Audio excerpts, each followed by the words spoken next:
Sam, how you doing? Okay, I'm doing okay. Let's see, making sure the live stream starts up properly. That'll we can check all that while we're still waiting for Ed.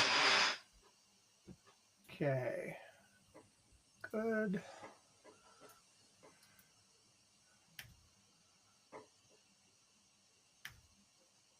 I'll give that a minute or two.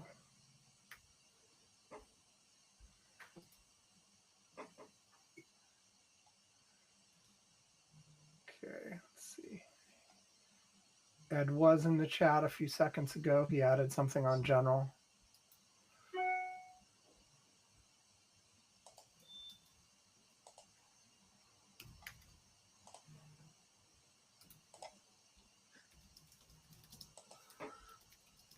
Okay.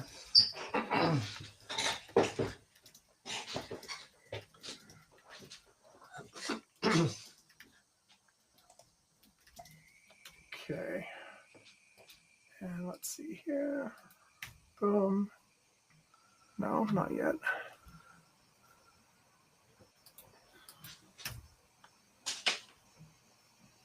There we go. Check here.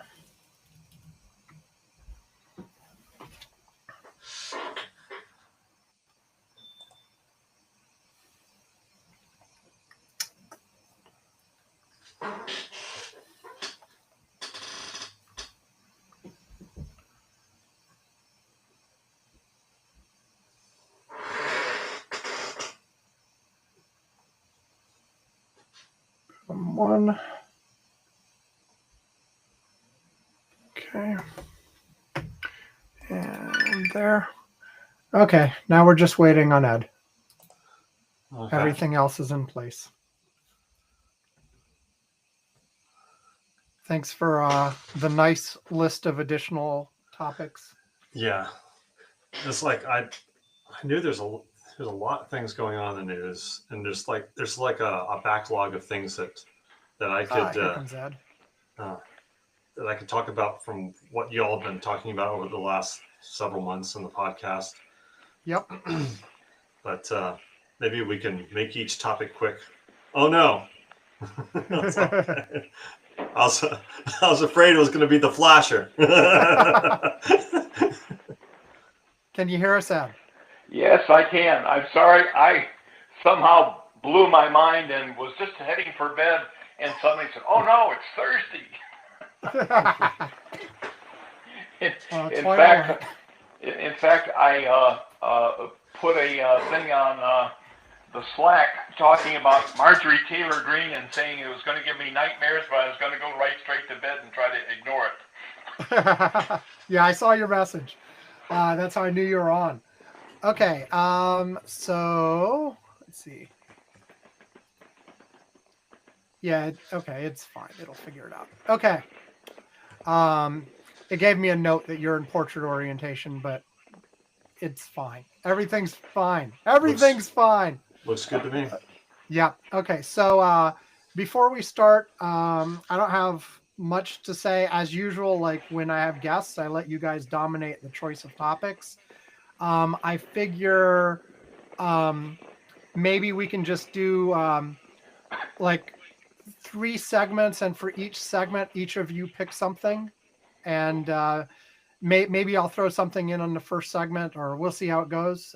Do you each have 2 to 3 things? I know Bruce added a whole bunch of things to the list, but yeah, each have 2 to 3 things you think you can pick up as like this is the one I want for this segment kind of stuff. Yes. Yeah, probably. Okay.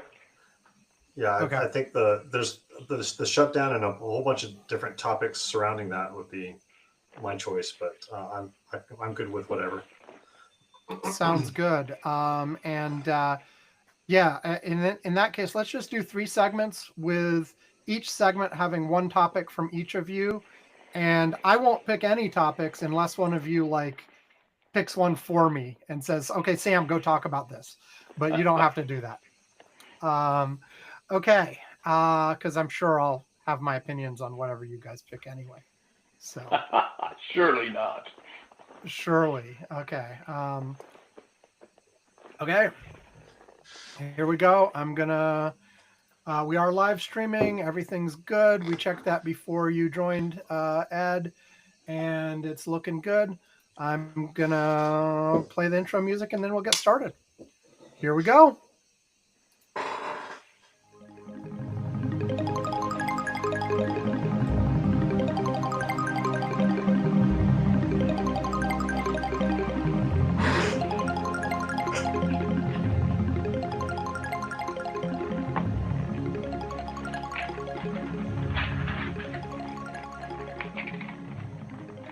Welcome to Curmudgeon's Corner for Friday, November 7th, 2025. It's just after 3 UTC as we are starting to record.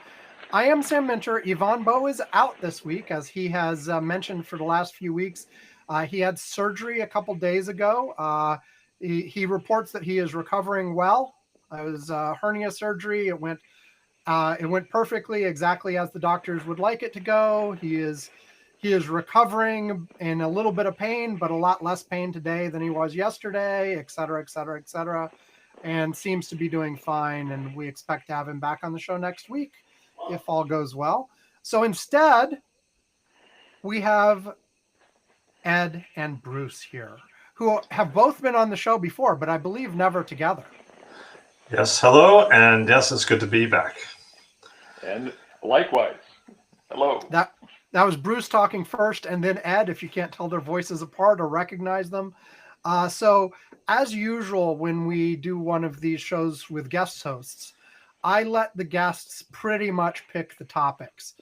So the plan here is we're going to have 3 segments, and in each segment, Bruce will pick one topic, and Ed will pick one topic, and then we'll take a break, and then we will repeat. I'm not going to pick any topics.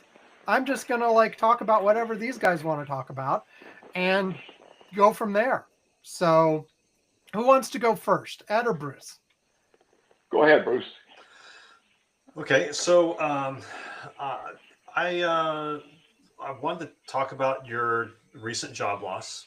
Okay. And I'm sure you've already gotten some good advice from a lot of people, and some of the advice that I was thinking of giving you, you've already done.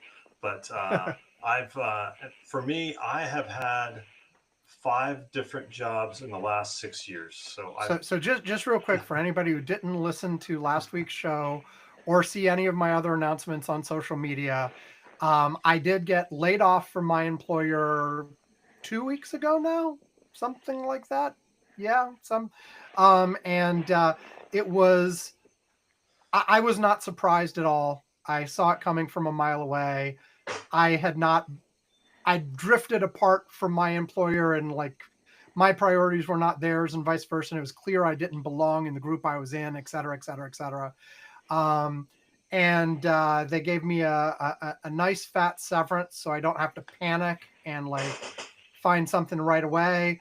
At the same time, I don't have enough saved to just retire right now. So I know I'm going to have to find something to make money sooner rather than later, but I don't have to be in an immediate, oh crap, I got to have something by next week kind of thing. So that's the current status. So you had 5 jobs in how long? In the last 6 years. That's a lot. Yeah, it's just that it's a different story for every one of them. But it's not my fault. I've always done a good job. Sure you have. Yeah, that's your story. Yeah. Well, I didn't cause that door to fly out on the Boeing plane. That happened just 2 weeks after I started there. So, but the submarine thing was all your fault, right? No, not at all. In fact, I have government report that shows that it had nothing to do with it. I'm innocent. Okay.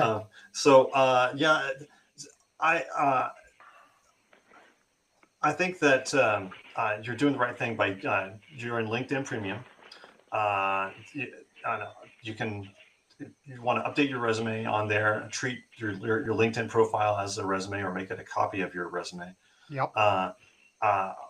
There was 3 job sites that I would constantly rotate through. It would be LinkedIn, Glassdoor, and Indeed. And actually, to tell you the truth, Indeed is the one that I've had the most luck with. Okay. Good to know. 3 of the jobs I've gotten have been through Indeed. So um, it's it's a very basic site, not a very pretty site. It's difficult to, it's archaic to navigate, but there's a lot of really good jobs in there. And what I would do is I would just spend a good half hour to an hour every day just looking through at all the job listings. I had searches already built up, and just go and apply to everything, and then I would just work on projects for the rest of my free time. And uh, the uh, uh, the advice I've got is to when there's really good, you have access to classes in LinkedIn for job searching, and there are sample interview questions on LinkedIn that are very good, because most interviews are pretty much the same. They ask the same basic questions, and if you know those 20 or 30 questions and you have a set answer for them, especially if you have a story for every one of those questions that they ask, then that will make your answers very memorable, and you'll Hmm. stand out. And also, when you're about to have, so just get as many interviews as you can, and especially early on, so you can kind of be in practice, and then you'll be, uh, when the real jobs come that you really want, you'll be relaxed and well practiced, and you'll have those answers already and everything.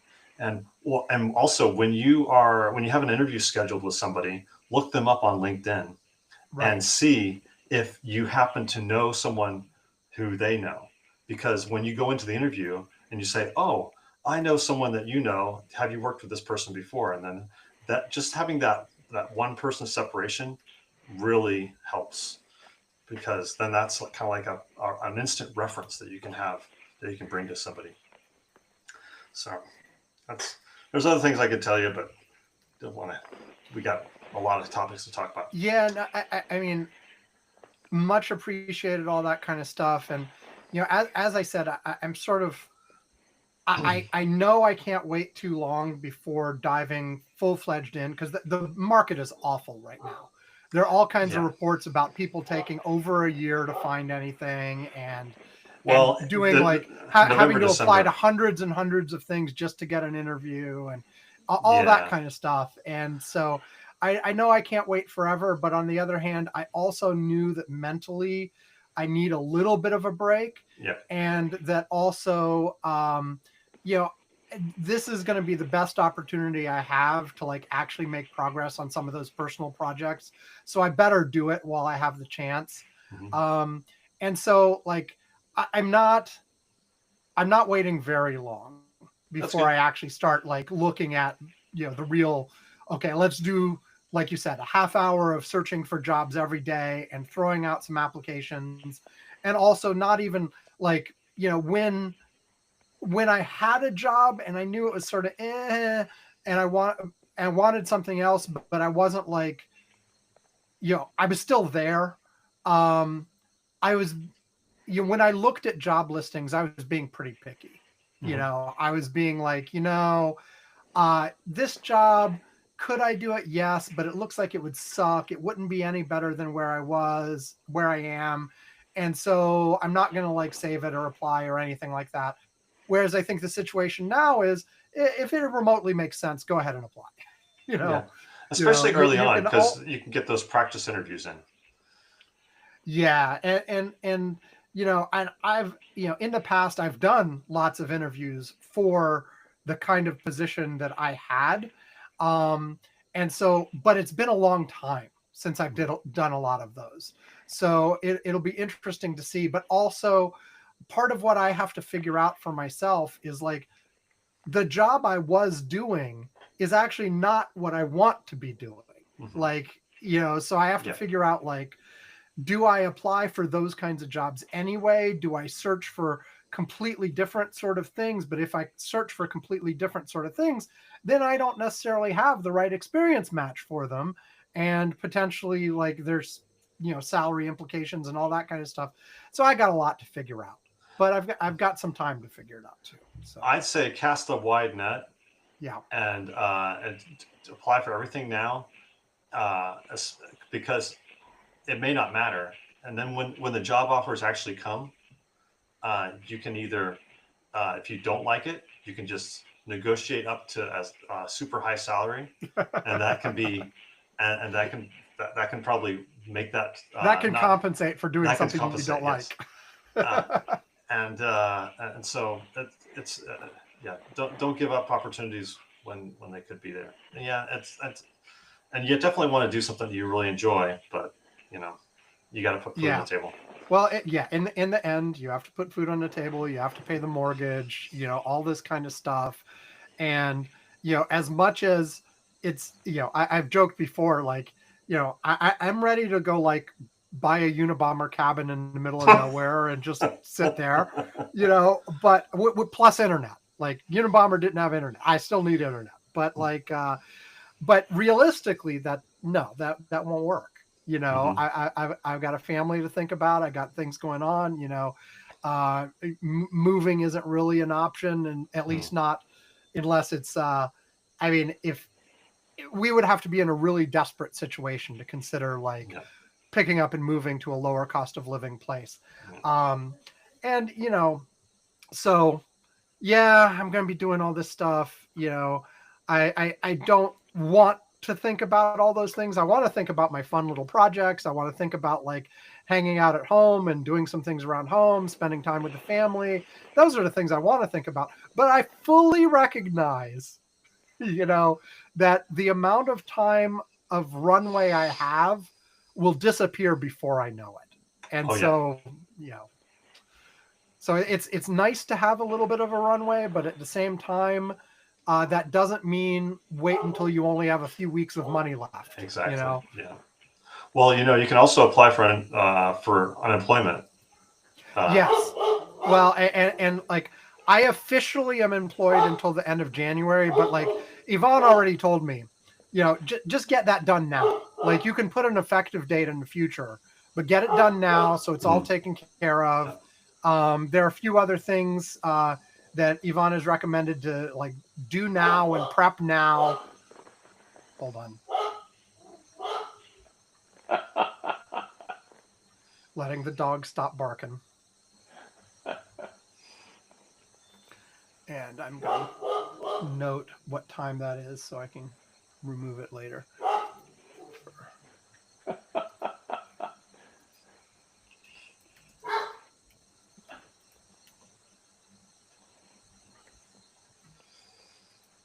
Yeah, and so Yvonne's already mentioned the unemployment, several other things. He's given me a little checklist. Do these things, start this thing moving, start that thing moving, and I will. I've been adjusting. Yvonne's joked about like my systems for my to-do list before, but I've completely revamped my to-do list to reflect my current situation, to reprioritize things, to make sure like all these things you're checked off. Like you mentioned get the resume in LinkedIn correct.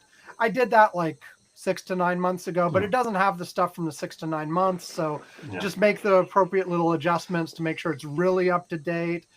Both a nicely formatted resume version and the LinkedIn profile, and I do have them matching completely, like word for word. I have to do that. I have to, there's all kinds of little things to do, and yeah, I want to make progress on all those personal projects too, and I've got a list of those, and even within the last, and I've started. I've made more progress on a couple of them in the last week than I had in the previous couple months. Awesome. Now that doesn't mean like I got anything to show for it yet, but it's going faster.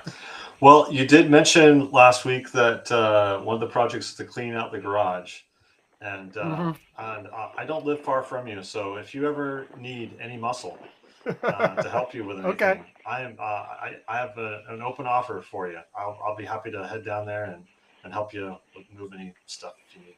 Well, thank you very much. Unfortunately, with a couple of exceptions, most of it's not muscle stuff. Most of it's like open up a bin full of crap and sort through it and decide which things you want to get rid of and which things you don't. That is Which, so hard. having more people doesn't actually help with that. Yeah, no, it doesn't. It's just like you have to make yourself do it, and that is on my list of things to do. But I'll tell you, it actually came up. I do randomize, and I came up, go through a bin. Did come up in the last few days, but then I picked, like, I've got 4 zones where the bins can come from, and the one I picked, like, the bins were actually blocked by other stuff, and I'm like, okay, I can't actually go through a bin until I do some real cleaning in this area too. And so, like, I'm refactoring how I do that. But yeah, that definitely is a goal. And specifically, I think it's a goal for the earlier part of this time frame. Like, for part of my decompression, will be like doing stuff like that. Just pick out bins, go through them, sort them, take what is currently in 20 bins, and try to find the 3 bins worth of stuff I want to keep and throw the rest away, So anyway, that's going to happen. Any thoughts on all this, Ed? You've been retired for a while. I've been retired almost as long as I worked. Wow. The only time I had any significant job hunting was when I retired from the Army. I had a job ready and waiting. I had written a place, and they said, yes, please come. And so there wasn't much of an application process. But then after 2 years, that was with Humana, and after 2 years, I was fed up with them. So I started hunting, and I actually applied several places, had a couple interviews, and what didn't seem to be getting anywhere. And then I decided I re-looked at my recommendation list, and I said, I've got people I've worked with, and they're nice people, but no one knows them. So I said, rather than that, this time around, I'm going to put some prominent names, and I checked with them to make sure they'd be all right with it. So one of them was the guy, the 3-star general I worked for in Europe, and another one was almost as high a ranking. But anyway, I got a call back very quickly from a lady who was looking for several people, apparently. And she said, I wasn't going to really pay much attention to you, but then I saw that you had a general, I can't remember his name, it doesn't matter, the general, and I worked with him once, and he was incredible. I decided anyone he would recommend, I would want to hire. But I probably would have gone. I think she was going to offer me something, but then I got an offer for a job that I really wanted, and so I went there instead. But so think about putting somebody real famous if you have them on your recommendation list. Make sure they want it. Yeah, no, I've got, I've got people of various levels of prominence in different areas, but I don't think I've got anybody who would qualify as famous, like in my list.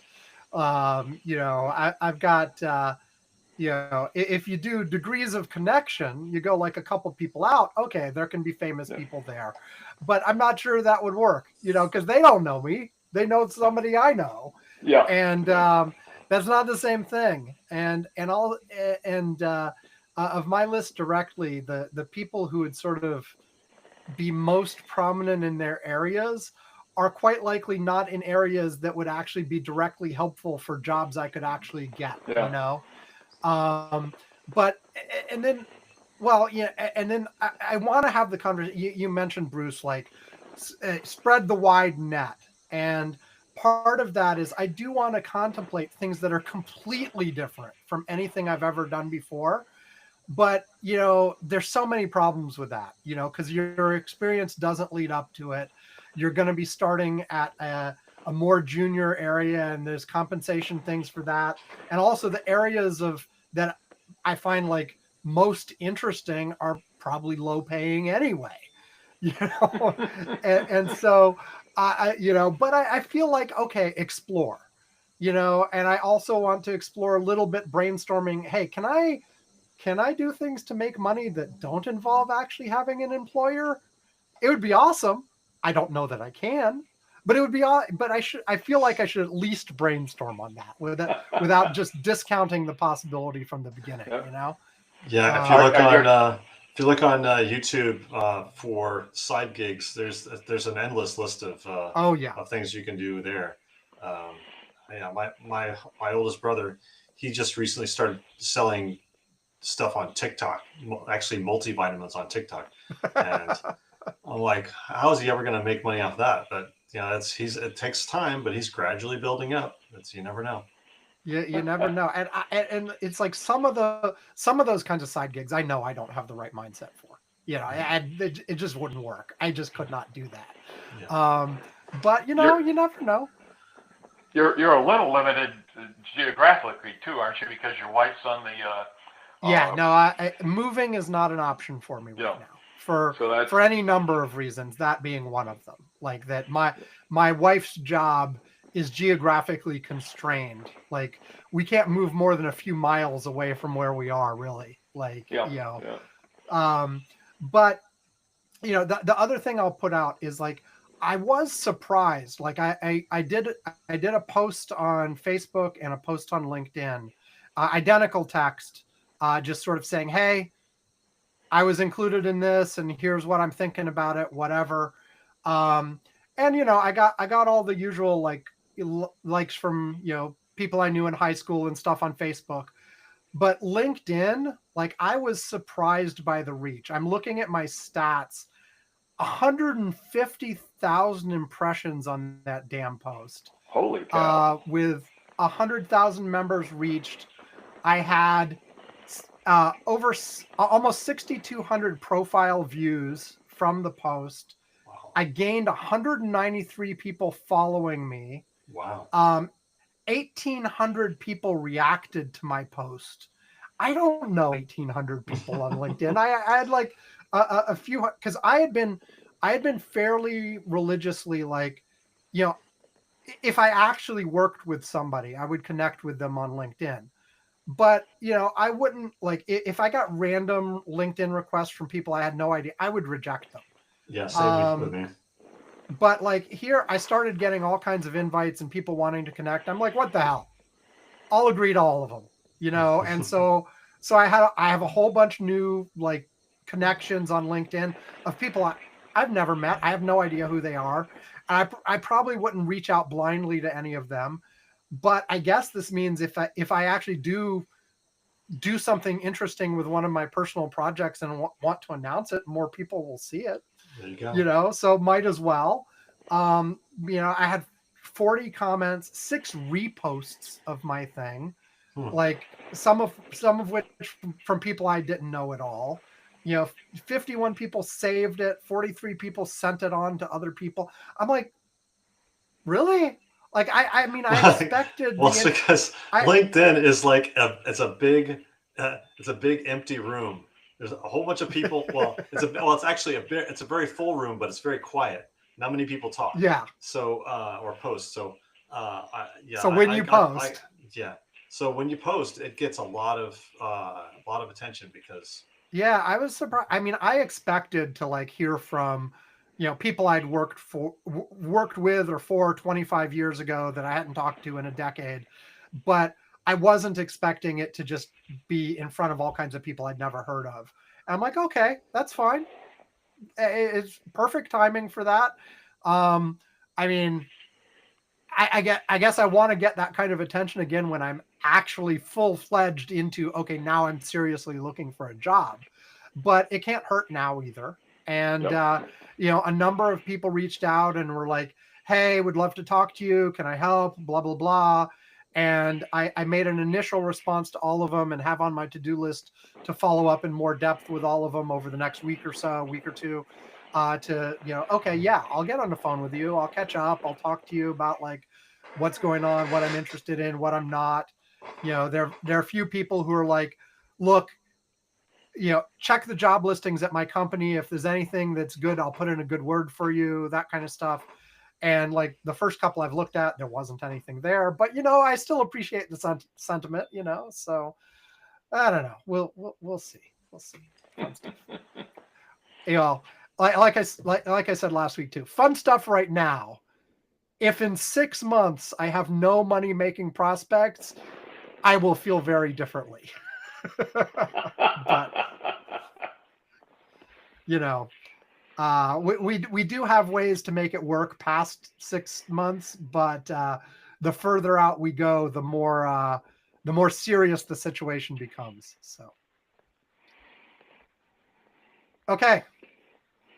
Bruce, you still with us? Your picture froze. Uh-oh. Okay. Oops. Bruce is gone. We'll give him a minute. I was late and Bruce is early leaving.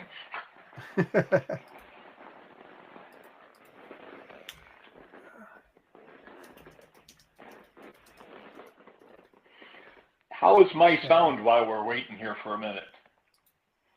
Your sound's fine. I mean, it's a little tinny because you're a little further away from the thing, but it's fine. I wouldn't. I don't have my usual face mic that I use. I'm just using the Apple phone built-in mic. Is why I was curious. Right. Yeah, it's not awesome, but it's not horrible. It's fine. All right. Well, has he left us permanently?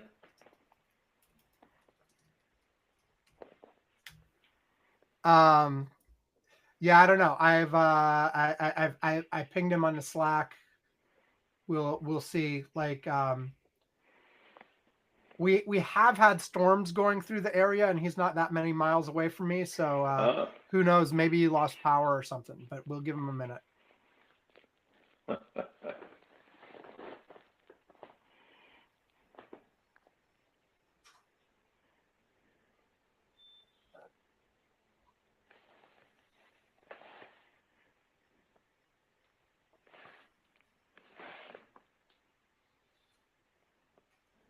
Oh, here we go. I'm back. Bruce, you're back. Sorry. It's okay. Yeah. My internet went out for some reason. Sometimes my internet goes out. I'm not sure if it's. I think it's something wrong with my router. My router is like really old. That's okay. So Okay. it's about time Yeah, I was telling Ed where we are. We had some rain coming through earlier. Like I actually lost power for like 15 seconds about an hour ago. It came right back, but it was like, oh, no power. That's interesting. And then it came we've back. had our lights blink a little bit here too. Yeah. So okay, let's resume. Okay, so enough about my job situation. Ed, what's your topic for this first segment? Well, we're going to look at current things. How about we talk a little bit about Marjorie Taylor Greene? Okay. Yes. Beginning a few weeks ago, she suddenly seemed like a new person. The first thought was maybe somebody had kidnapped her and put in a body double. But she's done a lot of stuff that people don't expect, and a lot of folks. I mean, there's some who speculated she had a come to Jesus moment or a road to Damascus type moment. There's an article in today's Times. No, it wasn't either. It was in the Atlantic today. Okay. Speculating that actually it may be a lot more sinister because she probably still is every bit as much MAGA as ever. However, if she looks at the results of the current polls and the results of the elections from yesterday and these sorts of things, she has to be thinking that somewhere in the next year or two, there's going to be a new head leader, if you will, for MAGA. And because Trump's days may be over, the way things are going right now. And if that's the case, she may be positioning herself to be the new MAGA leader. And that was what, when I said when I was late getting on, I was heading for bed, that was what I was commenting on, is that this thing gave me nightmares that are likely to keep me awake all night. But what do you think? Do you think she's that smart, well, number one? There are a few things I've heard. First of all, like, there's several aspects of this that might be in play. One, like when she was flipping on the healthcare thing and flipping on Epstein, it seems like on Epstein, this was something that she had been talking about prior to the last election, etc. And she's just holding a consistent opinion from where she was before.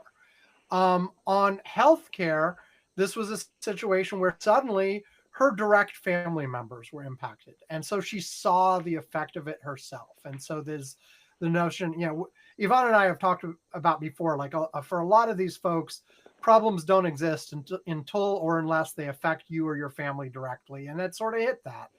And so maybe that changed her opinion of that. But then also people pointed out, and this is sort of report from a person who knew a person who knew, it's one of these things where it's not like MTG was saying it directly herself. But rumor has it that her intention was to run for Senate in Georgia. And Donald Trump basically said he would not support her in that endeavor. And so she was pissed at that. And so was acting out a bit in terms of being more willing to do things that did not match up with the Trump agenda than she has been at various times before. But remember, this isn't the beginning. She was one of the ones who was trying to vacate the speaker when nobody else, including Donald Trump, was supporting that before. So she's got a record of that. Yeah. And then also, yes, the rumor is that she's interested in running for president too. Now, I'm not sure that of the various people in MAGA world that could potentially do that, she's the front runner, but she's reportedly interested. Well, I'm not familiar with what has happened in the last few days, but I do know that she has been virulently America first, and Trump has definitely drifted away from the America first label that he originally. Well, just as an example, Bruce, today she was talking, when Nancy Pelosi announced that she wasn't going to run for re-election, Marjorie Taylor Greene was on The View saying all kinds of good things about she was and how she was great for her party. That's called being polite. She was just very nice. Yes. Which is something that's rare. But a few months ago, I don't think she would have been saying that same stuff. When she was talking about running for senator, she was going to be against Ossoff. Is that how he says his name, Ossoff or whatever? And supposedly, from what the Atlantic thing, she was somewhere in the range of 15 to 20 points behind. So it wasn't just Trump who told her she wasn't going to do very well. She is in her place because she is in a district that is very aligned. It's very red, very aligned with her kind of. It's a perfectly formed district for where she is. Yeah. The broader a universe she goes out to, the harder it's going to be for her to appeal, even within Republicans. Oh yeah, absolutely. Yeah. Well, I just thought that was sort of a little interesting thing that we'll be finding out over the next couple of years, but I'm still going to have nightmares imagining her being the next president. Yeah. So go ahead, Bruce. You had more. Well, as far as she's concerned, she's recently, in the last several months, she's been virulently anti-Israel, and especially pointing out over and over that Israel is a nuclear power. Yeah. And we're always referring to the nuclear power Israel, the nuclear power Israel. It's just so that just getting the word out there that Israel is being very evil, and it's kind of becoming the irony of history that the Jews or those who are the Jews who were persecuted and in the Holocaust are persecuting the Palestinians to the same degree, and that since in the last couple of years of the Gaza war, it's amazing how that Overton window has shifted against Israel, and public opinion has shifted significantly, and she's been part of that shift, especially on the right. I mean, you could argue the same degree part of what you said, but there's certainly they've been doing things that are beyond the pale for a while now, and not just since the incident where Hamas went against them, but even looking back a few decades, it's gotten increasingly worse, the treatment of the Palestinians, and the rest of the world was already there, but the U.S. is catching up. Europe is catching up. Europe was there before we were, but public opinion has shifted dramatically in the last year within both parties, frankly, and I think the sort of politicians who've been in place a long time are slow to catch up with this. Yeah, this is typically the case in American politics where the politicians are lagging behind public opinion, and as time goes forward, we'll see that shift be reflected in the electorate, and then the days will be numbered for Israel's um, unchecked support by the U.S. government. Yeah, I think I think you're right. That's just a matter of time. That doesn't mean no support, by the way, but I Yeah. think it does mean the U.S. being more willing to exert its influence to try to change Israeli behavior than they have been in the past, and Yeah. to be more aggressive with what they're willing to, put conditions on additional military support or whatever. Now, of course, the risk of all that, and the reason people like Joe Biden and other sort of long-term traditional folks Mhm. is the worry, of course, is if you do that, you drive them straight into the arms of adversaries. U.S. isn't going to support Israel anymore. Well, Russia will, and what do we do about that? Do we care? How do we react? And that's part of why people are concerned and Yep. go slow and all of that kind of stuff.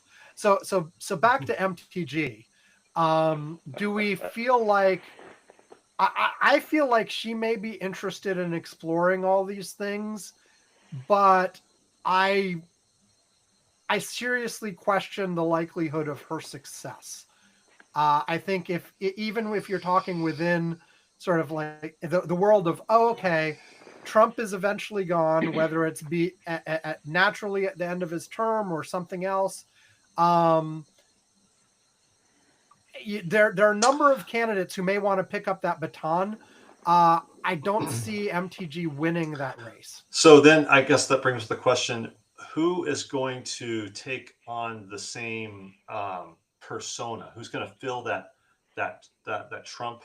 I mean, no one's ever going to be able to fill Trump's shoes completely as far as his personality, but that brashness, rudeness, overbearing ruler who on the Republican Party is going to fill that. MTG maybe might be able to do that. I mean, when you look at her on a stage on a debate, she might be the one who's like insulting the others and etc. From that attitude perspective, she's closer. I mean, people always talk about JD Vance. JD Vance can't do that. No. Like JD Vance can do other things, but he can't. This is not what he is not a swap-in replacement for Donald Trump's personality, right? Yeah. And I think also, I'm not sure that the person who succeeds in taking over this movement will succeed by trying to be a clone of Donald Trump. It's going to have to be somebody else's different twist on this. Someone's going to try. Someone will probably try. Someone will try to imitate that style. And look, there certainly are people out there who try to do that, and most of them aren't existing politicians. It's more like the podcast circuit. Well, there's Vivek Ramaswamy is probably pretty close to that. He's got a silver tongue. He kind of tried to do that and completely flamed out last time around. I mean, of course, he was going against Trump, which is a different scenario. But I don't think I don't know. I don't know. I have to start sorting through who are the real candidates on the Republican side who might want to do this. I mean, of course, they keep talking about, well, Trump's going to go for a third term, et cetera, et cetera. Y'all were talking about that a couple of weeks ago, and I was thinking, yeah, I will take a bet from any of you all that he's not going to do it. He's not going to try. He likes to have that open, but he's never going to actually try because I think it is. I think it is more about he enjoys the noise that comes from him saying it than it is that he actually wants to do it. He didn't want this. The only reason he did this second term is it got him out of all of his legal problems. He didn't really want to be president again. And of course he wanted to show them, just get revenge for having lost last time. But I think the Federalist Society wanted him to be president because he, with this brashness and nastiness that he has, he keeps the spotlight on him all the time, and people keep running after the bullshit stuff that he spouts out. More heritage than Federalist, but yeah. In the meantime, Vote and the others are running their government. Yeah, I mean, like I said, more heritage than Federalist society. I'm sorry, I meant the heritage. Yeah, sorry. But yeah, and there may be something to that, but it's always, yeah, I don't know. I think Bruce, you're right. He doesn't want a third term. He's going to be old. He knows how old he's going to be. He knows he already feels old. He's bored with the job. He delegates almost everything except knocking down the East Wing. Those are the things he cares about. Cares about his legacy. He wants to build a few monuments to himself and this kind of stuff. That's what the East Wing basically is. Because no one's going to tear it down again. He wants to do that arch too. That the Arc de Triomphe or whatever. I hadn't heard about that. He may have a harder time getting that. He wants to build an arch near the Potomac River across from the Jefferson Memorial or something that's based on the Arc de Triomphe in Paris, but named after him instead. Brandenburg ate the Arc de Triomphe, And, but I think he'll have a harder time getting that through. I mean, the East Wing thing, he just sort of, clearly broke a whole bunch of laws and just tore it down. The actual building of the new thing is always harder than the tearing down of the old. Yeah. But so they could be in litigation over, if they can prove that there was asbestos. I can't imagine a building didn't have a lot of it. If they prove that, then that becomes a real huge issue because asbestos is a dangerous substance to have blowing around in the wind and the dust. Yeah, well, knock down first, think about those kinds of things later. That's the whole philosophy of this administration. Yeah. But yeah, anyway, I don't know. I have to start thinking really more seriously about who are the Republican contenders.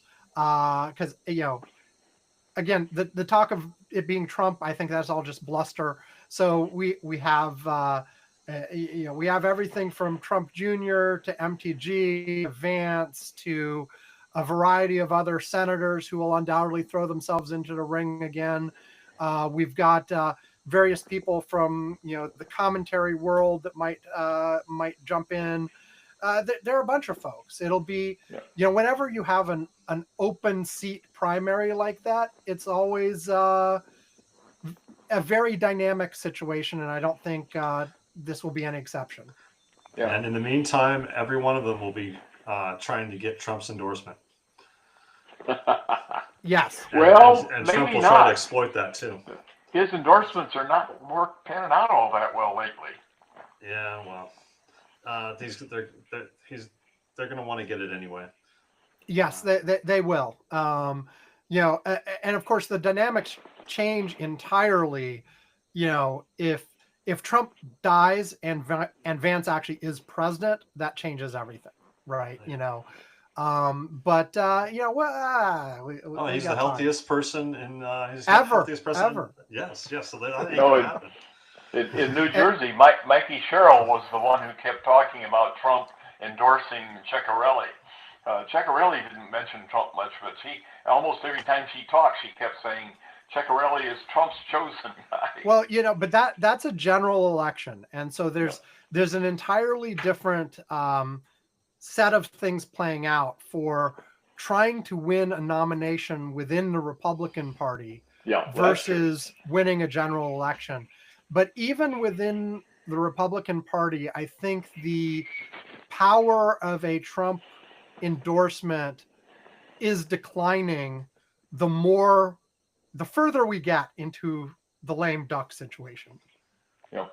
You know, and the more stuff he does that's unpopular, because he's losing support even within Republicans. I mean, you know, his support is still high within Republicans, but it's less than it was. Yeah. As people get dissatisfied with the actual results they see, as opposed to the idea of what might happen that they projected onto the scenario before he came back.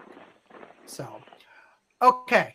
With all of that said, let's take another break. And then it'll be time for, well, not another break. This is the first break. We'll take a break, and then it'll be time for another topic from Bruce back after this. You're listening to this podcast. Do you like it? No! Do you want to support the show? No!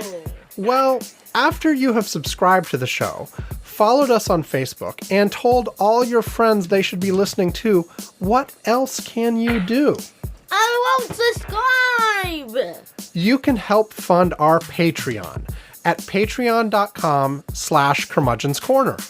Patreon is a way you can throw us a few bucks a month to help out with the expenses of the show.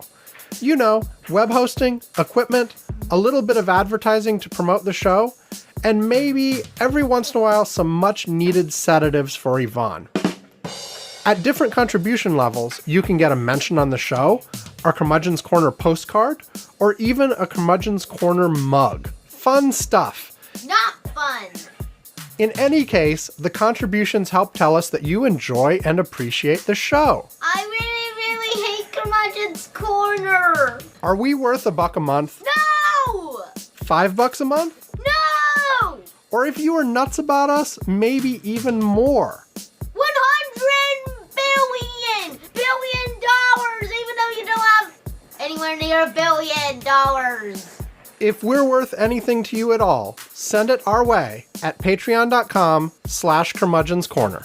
Alex hates, really hates Curmudgeon's Corner! That's really mean, isn't it? But I hate Curmudgeon's Corner, but I really do! Okay, we're back. Hey, I'm just looking out the window here. I think my son has got a campfire going on right now, and it's like this is a weird night to be doing a campfire out there. But oh, wow, Has the rain at least stopped? yeah, I think the rain has stopped, but it's really windy out there. So like, So he's going to be sending ashes up to the neighbors to set their houses on fire. Yeah, I hope not.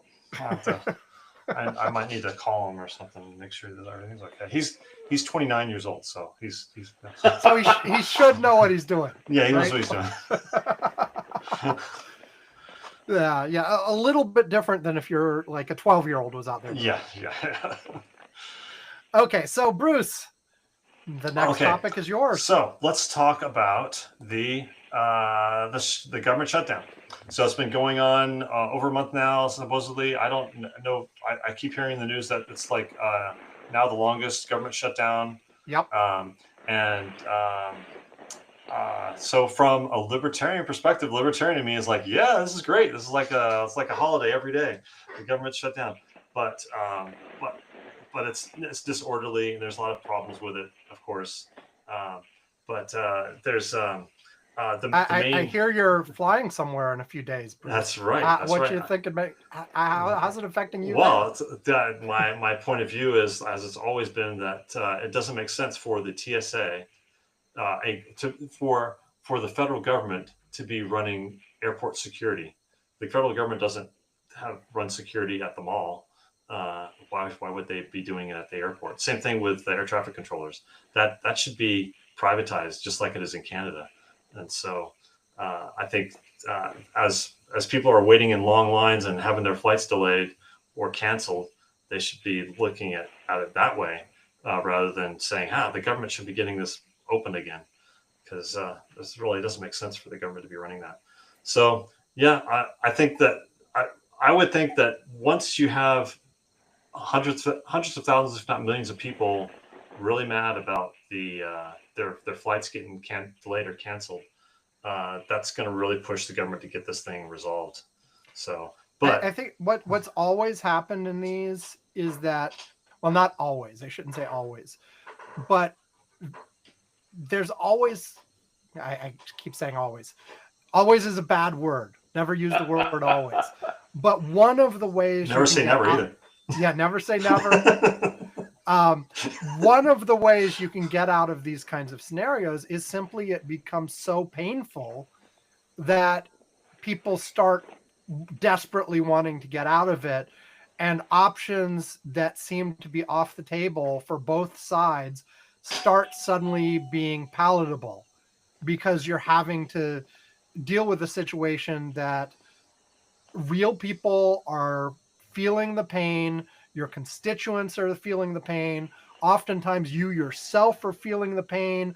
I think I read that at one of these previous shutdowns, a turning point was when National Airport in Washington, D.C., that many Congress people used themselves to go back and forth from Yeah. D.C., started being seriously affected. And all of a sudden they're like, well, we can't have that. Yeah. Well, actually, we should probably step back and say, why are we here? And it boils down to the fact that, first of all, Congress has not been able to pass, what is it, 13 appropriations bills or 12 appropriations bills? Yeah, in fact, they have not been able to do that by October 1st, in the last long time, probably not 20 or 30 years. And so, and on the other hand, you got the minority party, the Democrats, and well, right now it's the Democrats that are trying to use the necessity of passing a budget or at least a continuing resolution to continue a subsidy that has been going on for the last 5 years. It's the Obamacare subsidies. And specifically, the big beautiful bill is ending the subsidy, and so they actually want to reverse something that was just passed a few months ago to have it continue. And so one of the things that is brought up in the whole back and forth about well, who's at fault, blah blah blah, is this continuing the status quo would be to let this thing expire. If you just continue existing law, you would just do this. So the Democrats aren't agreeing to just turn it back on for a few months, and then we'll punt it a few months, and we'll deal with it again in a few months, but we'll just leave things where we are. They are trying to use this leverage because this is the only leverage they have to try to, and they picked sort of the one policy issue that they thought they could make the biggest case about. Yes. And try to use that as the leverage, and that's where they are. Well, it's because it's a benefit that has gone to the middle class. It's a benefit for people who are actually, it's a benefit for people who are over 400% of the poverty level that are getting this benefit. It's it ends up being something on the order of, I think it's like $350 billion over the course of 10 years. That's the cost of continuing that subsidy. Well, and when you look at individual people in individual cases, it makes it's a huge percentage difference for the individuals who are affected as well. It's not just like 5% here or there. Like in some cases, the amount they're going to have to pay out of pocket doubles. It's thousands of dollars a year. But it's a benefit going to people who are making good income. So there's really not much justification to be giving this benefit to people who pay for it themselves. I'd say it's going to people who have decent income. It also does go down the scale as well. It's just less so. But the thing is that the numbers are so big that even for people with those incomes, it's not a trivial amount of money. It's a significant chunk of change. And the notion behind all this is that without this, the total numbers are just too big overall, and you're wanting to bring the price down for everybody. And it was brought in as a COVID thing initially, but as with most things, if it doesn't go away, people become used to it, and et cetera. And then you just also have, I mean, the whole healthcare thing is out of control anyway in terms of how much it costs, the pricing, all of this kind of stuff. And so, but you can see where they come in. The bottom line and what the reason they picked this issue out of all issues is it's healthcare, and it's a direct pocketbook issue, and it's substantial amounts, like you said, for the middle class. So this isn't like, some small group here or there, and it's not some marginalized group. This is affecting lots of people, and it's affecting them in a serious way. And so you can try to make the case out of it. Now, it's still difficult in some cases because you're still talking future. You're still talking an impact that hasn't happened yet, and you're trying to avoid an impact in the future. And that's sometimes a hard case to make because people just aren't recognizing it, aren't paying attention, aren't whatever. And so, but so far, if you look at the polling on how people are thinking about this, nobody likes anybody involved. Like everybody, all of the numbers, like the Republicans, the Democrats, the president, they all get horrible ratings on this. Oh, yeah. Nobody likes anybody. But it seems like right now the Democrats are coming off the least worst in those polls.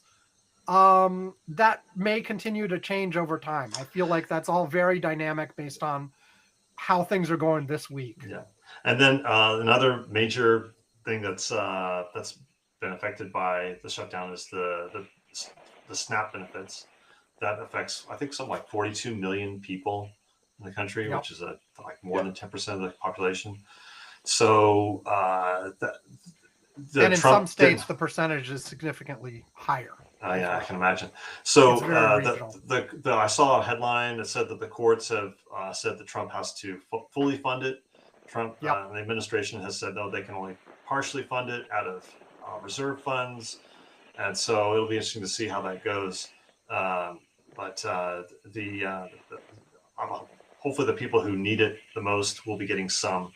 And but I think for me, I'm in favor of giving help to the poorest of the poor. But when it starts reaching up into the middle class, it doesn't make sense. So I think SNAP. I'm not sure exactly what the criteria is for getting into that.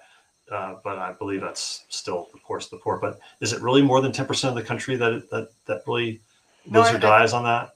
So. No, I think it's I think the national number is actually slightly under 10%. There are some states, particularly in the South, where it's significantly higher. I think I read that I forget which state it is, but I think the state with the highest penetration is like a third. Wow. And so, and of course those are red states, which is also Yeah. one of the dynamics at play here. Yeah. So which doesn't, I really have a hard time believing that there's really that many people who would starve to death. Well, I mean, that's a little exaggeration, are really, really in desperate need of food aid. Well, I mean, unfortunately, I think those numbers are about on par. I mean, and honestly, if there's, my attitude towards it is, I would rather give the aid to some people that don't need it than miss people who do need it. Mm-hmm. But I think that, the numbers are high. There are quite a few folks that can't make ends meet without additional supports like this. Yep. No, I'm sure And there are. Yeah. and it's not a trivial number, and and they're going to start to be affected. And this is one that, unlike the healthcare benefit that we just talked about before. Hold on. My son is locating one of the devices, I believe. It's a locator beacon. Yeah. Oh, okay. So another part of this. Wait. All right. Okay, he's got his phone now. All right. Okay. So another aspect of this government shutdown is the filibuster. Yes. So this could have really big repercussions if if the filibuster really is removed, then that will dramatically change the dynamic of the way the Congress operates. Yes. And so And I think for the better. I've said this on the show for years. Just a second now. yeah, I think Just a in second. my mind, I think the filibuster is a good thing, but I'm interested to hear what Ed has to say. Well, if a party has a 51 to 49 majority in the Senate, and you don't have a filibuster, the minority party might as well go home because they will not get to do or accomplish virtually anything. And it used to be, just to go back historically, the Supreme Court justices could not survive a filibuster. If it was someone who was unacceptable, they would filibuster it, and you had to come up with a new nominee, basically, because they would keep it in limbo.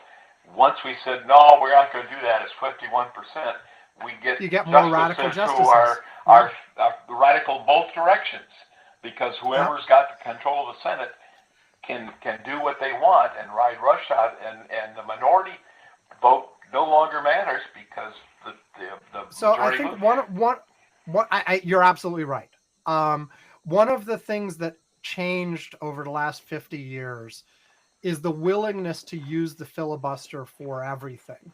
Like it used to be, going back 50, 70, 80 years, the filibuster existed, but it was reserved for sort of critical, rare issues. Like most things passed with 50 votes. But see, part of that was they've made it very easy to filibuster now. Yeah, that's part of it. Hey, I want to filibuster, and they take a vote. And if you don't get 60 votes, you're out. Absolutely. Well, that's bullshit. Absolutely. If you want to filibuster, you need to stand on your feet and talk for 3 days. I mean, and cross your legs while you're doing it. One of the proposed filibuster reforms is just make them do it the old-fashioned way. Yeah. Essentially make it so you can use a filibuster to delay, but not to stop. Yeah. But my argument, and then Bruce, you can do yours. And I've said this on the show before, but fundamentally, the existence of the filibuster ends up distorting democracy in both directions, because what happens is people vote in the party that they're for, whichever party it is, because they're going to do X, Y, Z, Q. And then they get in and they can't do it because of the filibuster, because of other institutional things. And then they get blamed for not doing what they promised, even though they tried to do it, but they were stopped by the other side. And so then you get this cycle of throw the bums out, throw the bums out, throw the bums out, throw the bums out, where everybody's just always disappointed that whoever they brought in couldn't do what they said. And so they're a bunch of liars and they're ineffective and they're whatever. And you can't properly give credit and blame for the parties implementing their stated policies. As long as there are, of course, some exceptions where if you, let's say the majority party decides to eliminate all elections forever, that changes things. But as long as you are continuing to have elections, I feel like letting the party who wins actually implement their agenda means that next time around, the voting public can give a proper, do they like what they got or not? If they like it, they'll keep the people. If they don't like it, they'll get rid of the people. But they can make that judgment properly based on what's actually happened. Whereas right now, people are just judging it based on they said they were going to do X and they didn't. On both sides. There's another option, which is that you negotiate rather than the majority party saying this is the way it's going to be. You sit down and say, well, we need to negotiate until we reach some sort of thing that at least 2/3 of the Senate agrees with. I don't think that's a bad thing. You're right. That would be a great thing. It hasn't existed in 30, 40 years at least. Well, they are negotiating to some degree. It's behind closed doors. Like even now for this government shutdown. Well, there's always uncontroversial things that pass through the Congress that aren't partisan in nature, and those are the things that get no attention whatsoever because everybody agrees, and those do still continue to happen. Yeah, well, the like even now there because when there's an impasse, you end up with a group of centrist senators, some Republicans and Democrats who get together and they can control the vote because they can sway it one way or another. And so that's when you do get the negotiation. Yes, it's not to the same level as we've had in the past, but no, I like even that, like the scenario you've described has not actually resulted in legislation in probably at least 20 years. Yeah, I don't have the examples on the top of my head, but I get the viewpoint of like, hey, maybe government should only ever be able to do things that a super majority supports. You can make that argument, and I'm sure you would, Bruce. Like, needing 2/3 is limits how much can get done, and it can only get done what everybody agrees on.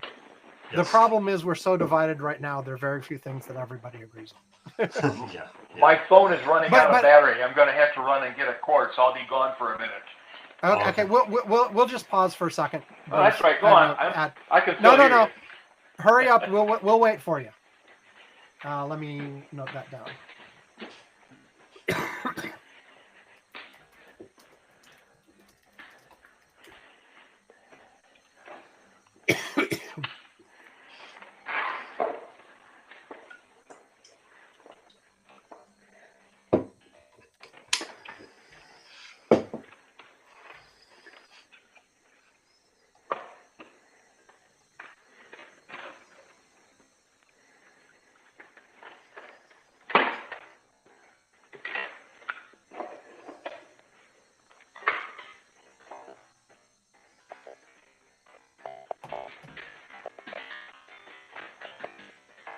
Weird background noises. Well, yeah, it's very digitized.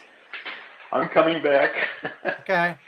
I can hear you if you want to go on and talk while I'm doing this. No.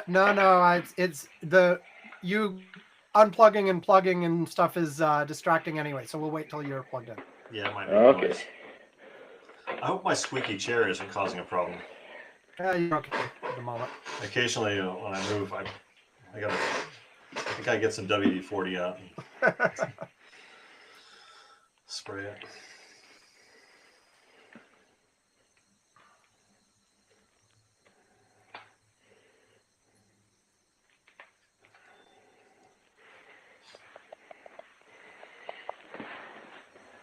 Oh, shit. You're back? I'm back, I think. We don't have your picture yet. Okay. That's because it turned off. There we go. I think I'm back. There you go. Yes. Okay, get yourself settled. I'm sorry about that. I didn't notice that it was getting low. No problem. Good. Okay. I've returned. So anyway, yeah. Look, the one thing that is clear is that eliminating the filibuster would completely change what our politics looked like. Now, because of that, and because of the worries that you're talking about, Bruce and Ed, Donald Trump is pushing for it right now. He talked to senators, but I don't think he's going to get it.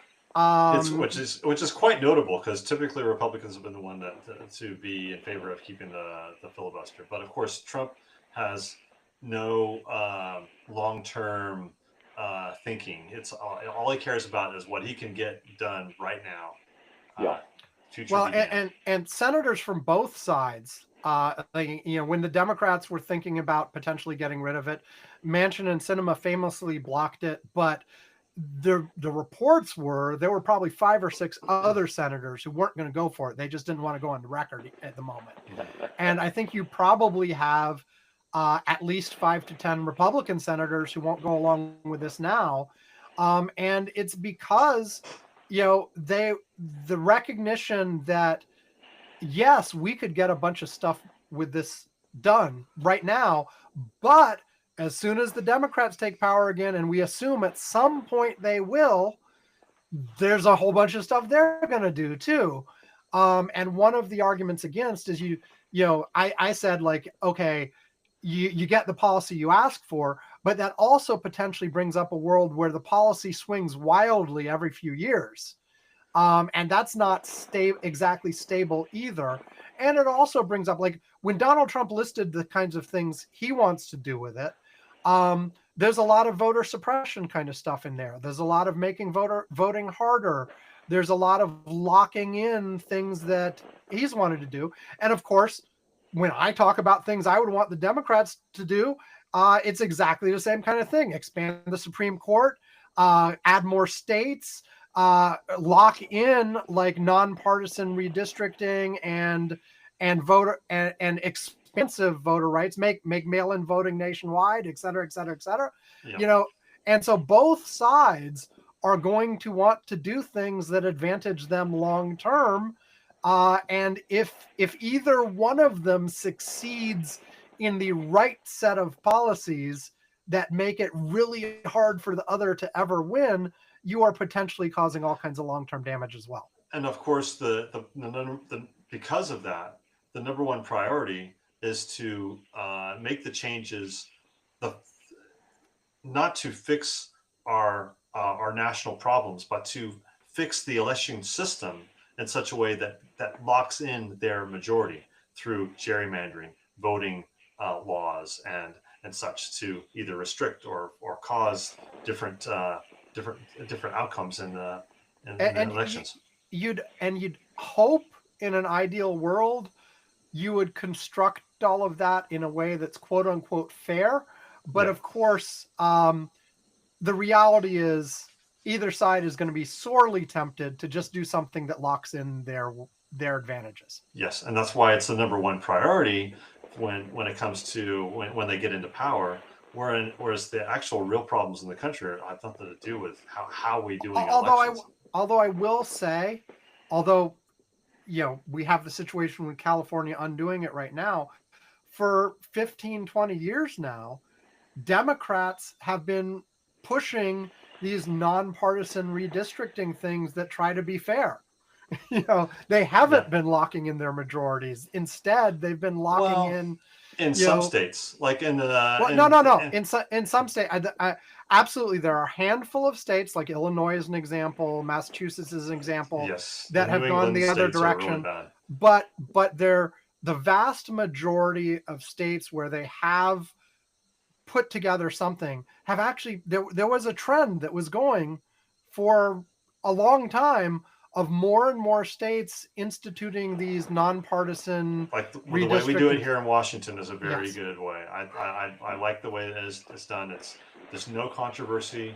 It's not a there. It's like it just they do the redistricting. No, they do the redistricting, and there's no fight in the legislature about it.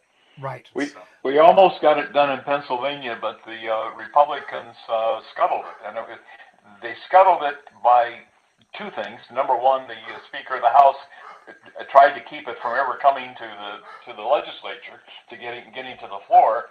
Then when it finally got to the floor, the Republicans introduced something, 100 amendments of each one had to be debated, and they reached when the term was over, and it never got in it.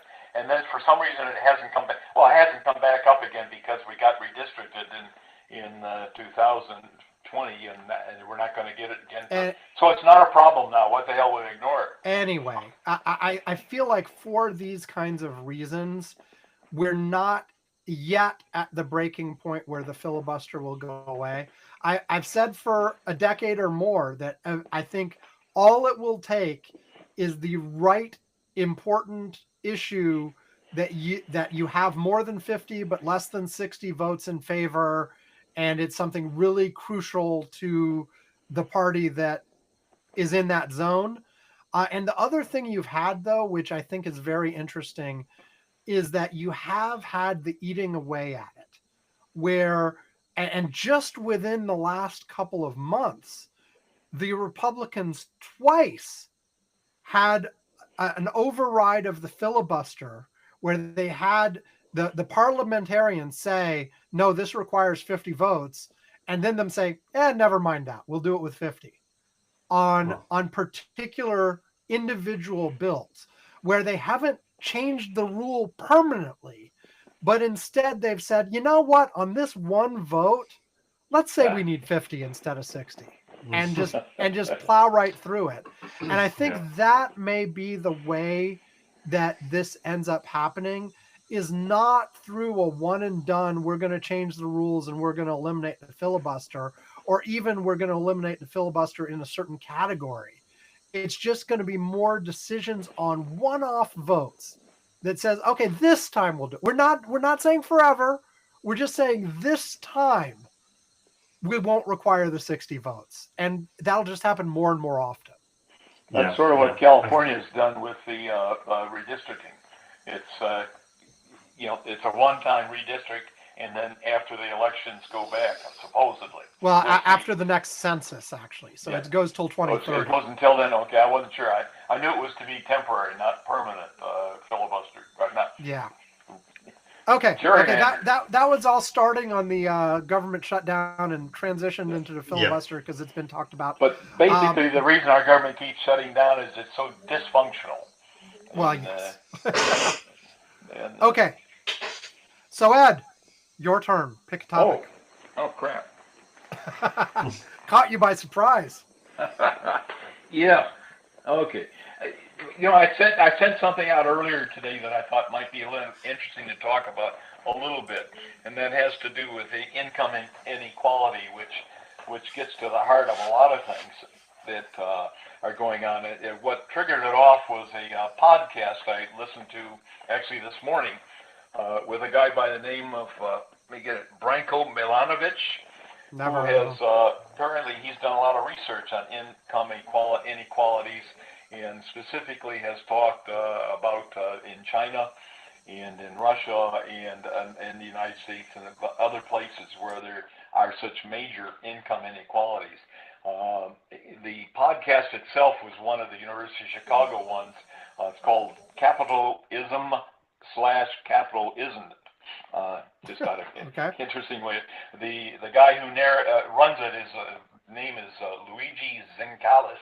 He's from Italy originally, and he's an economist professor at Chicago. And then a lady, Bethany McLean, who's a journalist that writes on economic issues. It's a worthwhile podcast. If you've never listened to it, it's kind of fun to listen to because they do some good things. What this came down to is talking about, is income inequality a big problem, and if it is, why is it there? And it's been present throughout, the dictatorships, socialist communist countries,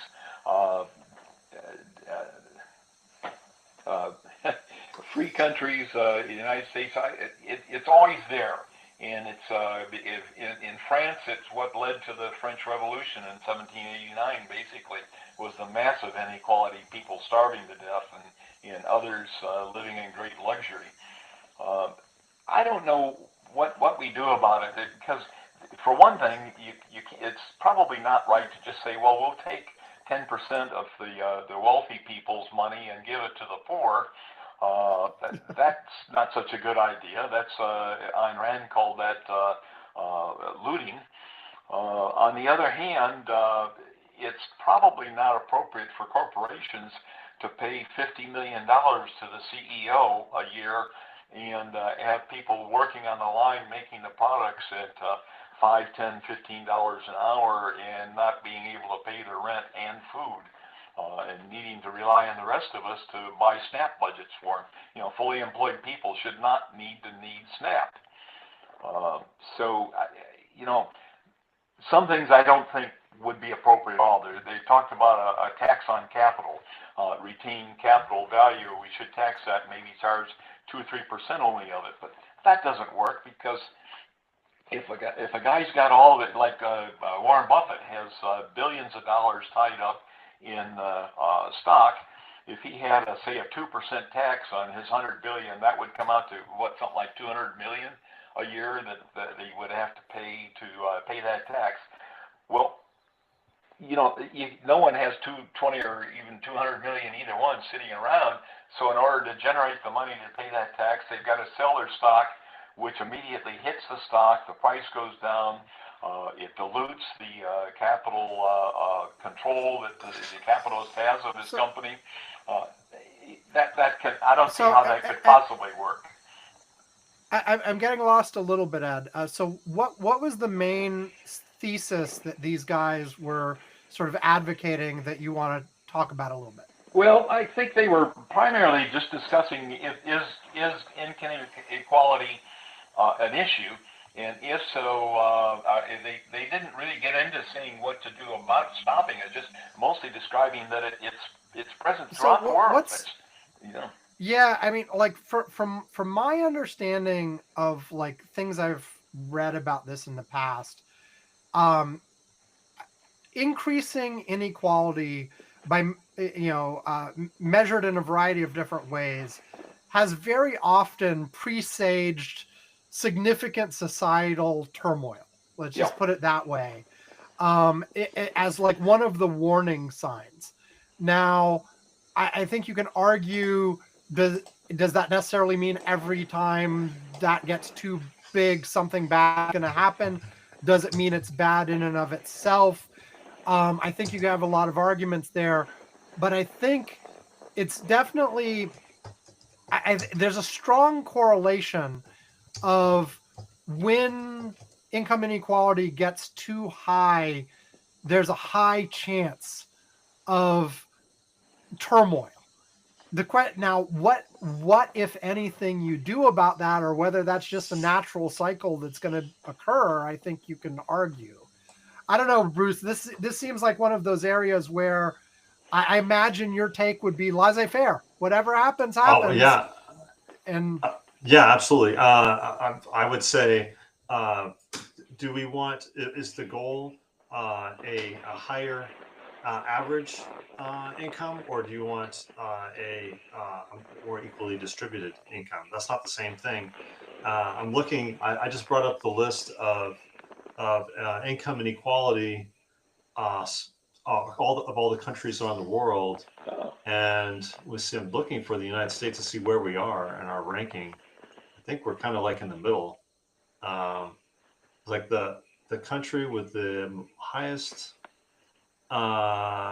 income equality is Slovakia, Slovenia, Belarus. Wow, Belarus. Highest India. Inequality. The highest equality. Oh, highest equality. Yeah, I think so. I was expecting the inequality would be, well, let me actually see. fairly I may be poor wrong. countries. I may be wrong. It just has it sorted by Gini coefficient. So remind me again what the Gini is. A high Gini coefficient good or bad? I don't know. Oh, let me look it up. I know that's a measure of exactly that. But let me. I think a Gini coefficient of, and I'm not going to talk before I look. 0 is perfect equality. 1 is perfect inequality. Okay, so the countries with the highest equality. So lowest Gini coefficient. With the lowest Gini coefficient are Slovakia, Slovenia, Belarus, India. Wow. Ukraine. Those are the top 5. What are the bottom 5? Oh well, the bottom 5, yeah. As far as top 5 as far as equality. Right. You would think that Denmark would be like, because they got a very a Western European country. They're like 30 out of how many countries are there here? I don't know. About 100 countries here. But anyway, I think there's multiple things you want to go for. Do you want income equality? Do you want? I still want the answer to my question. Those were the ones with the most equality. What are the 5 with the most inequality? South Africa, Namibia, Botswana, Eswatini, and Colombia. Okay. Brazil. So it's like. And we're somewhere in the middle. I have to actually get a control F here. Let me see. USA. What I've heard while he's looking that up is that our present level of inequality is approaching that of France before the revolution in 1789. Right. Well, and that's the example that's always brought up. Is sort of, you know, when the inequality gets high enough, the chances of sort of violent revolution increase. Well, I'd say that income inequality probably has very little to do with politics because the United States is like right in the middle, and our Also, that this is one where probably wealth inequality matters more than income inequality. There are all kinds of things you could measure. And to answer your question in terms of, well, what do you want to sort of optimize for? I don't think it would be valuable to equalize everything at all. That would cause all yeah, kinds of its own yeah, problems. But I yeah. think the notion that you want to look at, I want to say look at medians instead of averages at the very least, but really Yeah. you have to look at like deciles or something. You look at all 10 deciles and how they're behaving, and you do probably to be in a healthy state. The difference between your lowest decile and your highest decile probably can't get too great. If it gets too great, you're probably causing problems. Now, what do you do about that? Now, I know Bruce is going to disagree violently, but I actually think one of the proper roles of government is to act as a pump to take things off the top and shove them down to the bottom. You know, Yeah, not at all. to sort of to make that cycle work more effectively, because trickle down does not work. So to some degree, you want to help trickle down along. Well, I think But I agree that it would be good to have the rich help the poor, but I just don't want force involved. There used to be before we had a welfare state. People would group themselves together into societies, mutual help societies, mutual aid societies, and those all basically went away after the government kind of took over that whole industry or that whole also operation of society. those never did all that well. You know, they had limited success in limited areas, but they never had the oomph to actually have the effect that you would want them to have. Yes, they went away, but they were replaced by something that actually was more effective. Well, I think the effectiveness of private industry is going to be better than anything that the government can do. Look at only if Walmart, the incentives align for private industry to even do the thing. Well, if the incentives don't align, then of course the incentives align, because the corporations want to serve more and larger groups of people, and they want to serve the masses. Look at Walmart. Walmart is probably has done much more to help the poor than any government program ever, right? Just by providing cheap products that they can buy, right? Yes, exactly. And finding the efficiencies in the supply chain and pushing those savings towards the consumers, and even Amazon will be included in that too. Yeah, part of this is long-term versus short-term too. Like the problem with how companies like Walmart are currently structured is they're very short time horizons, and sometimes you need to be thinking about a larger time horizon to even deal with these things. But I think the question though about what works and what doesn't, I fundamentally think it's an empirical question. Try it and find out. Mm-hmm. Like the difficulty is I don't have, like you do, sort of the inherent, well, certain things are off the table because, we don't want to force the billionaire to pay more taxes. I'm like, that's fine. Well, it's because the billionaire will always get away with it. The billionaire has ways of not paying any taxes at all by accumulating assets and never selling. They just borrow against their assets, and you can't tax your borrowings. And so it's you could. They're all kind of they're all there's what is the law now? What could it be in a world where you throw all options on the table? There are all kinds of things you could do. You could have an instantaneous and automatic transaction tax on all transactions, no matter what. And there are all kinds of things you could do. You could require everybody to deposit all of their money in government-controlled bank accounts that a certain percentage is taken out of every hour. Yeah, there are all kinds of things you could do. Yeah. You know, You could, yeah. Well, One of the things I've wondered why we don't do is right now the top 5 employees in many of the corporations in the United States earn exorbitant salaries in the tens of millions up to 50, 60. As regular, basically that's salary and stock options and other such stuff. It strikes me, and the corporation is encouraged to do that because that's all tax deductible against the corporate profits. So why not put a salary cap that's deductible, and then if the corporation wants to pay more, that's fine, but they don't get to deduct it off of their cost. So, let's say you say $10 million. After $10 million, you pay the guy $50 million. That other $40 million is taxed for the corporation as well as giving it to them.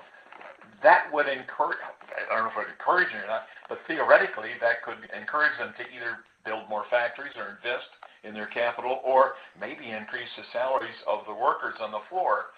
Right now, many of the corporations are, I don't know the current, what is it, 200 to 300 times as much as the average worker is getting, the CEOs get. There's something wrong with that. I also, like, I mean, I would be reluctant, even myself, to like actually put rules on that. Like, I wouldn't want to be like, okay, we're going to put rules on how much you can pay your employees. I think that's one place where, there's a good reason for market. I didn't say we should tell them they can't pay them $50 million. I know, you're just, there are penalties if they will be taxed. Yeah. No, I know. I feel like there's some fundamental sort of structural things you can do that we should perhaps think about, experiment with, whatever. But I feel like when you get micro about it, where you're trying to make very specific rules about specific things, that's where it always gets screwed up. It never works out the way people want it to. Like, you come in with all kinds of good intentions and you set up some system and it breaks down immediately. It has results you didn't want, and people find ways around it in the first microsecond, and so, but having said that, I still think that the fundamental thesis, and then let's take a break and move on, that when there is a high degree of income inequality, you are at risk, I think has historically proven to be true.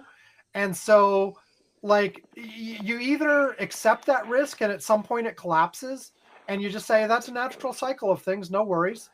Yeah. Or, you try to figure out something to encourage that curve to not be quite as dramatic.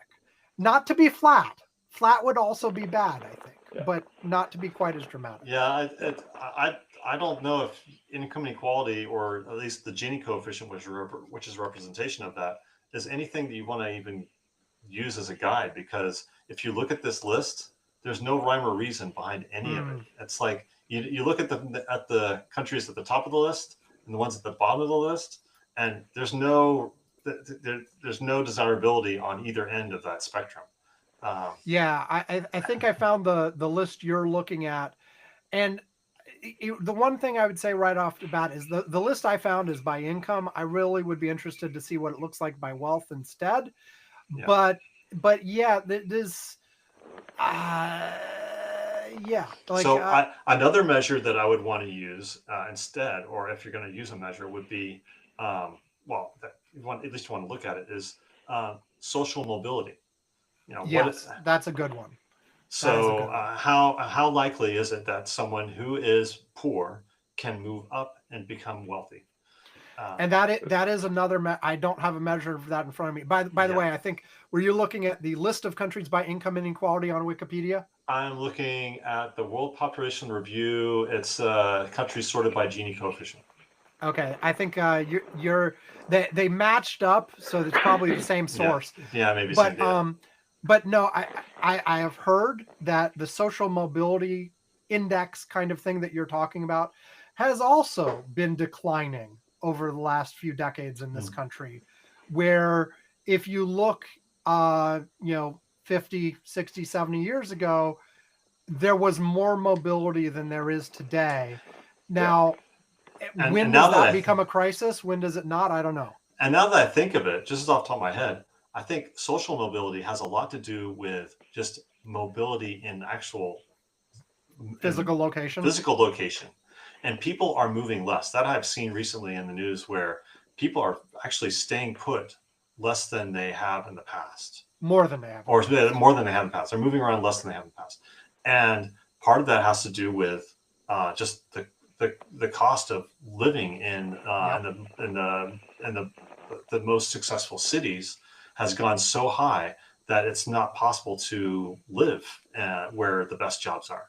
It used to be that Unless you already have one of those best jobs. Yes, like the if somebody who wanted to make it big, they'd move to LA and they'd make it big, or move to San Francisco. Well, you can't do that anymore. That's because it's just too expensive. Well, and on the other hand, if you're looking to go to where the cost of living is less, there are no jobs there. Exactly. So it's and that gets into things like zoning laws, which is a totally different area, but that I have a little bit of expertise that I've gained by being in the planning commission of my city that I live in. So. Right. Okay, let's take another break, and then 2 more quick topics, and we'll be done. And I mean quick topics because we've been going a while already. Yep. So here we go. Another break.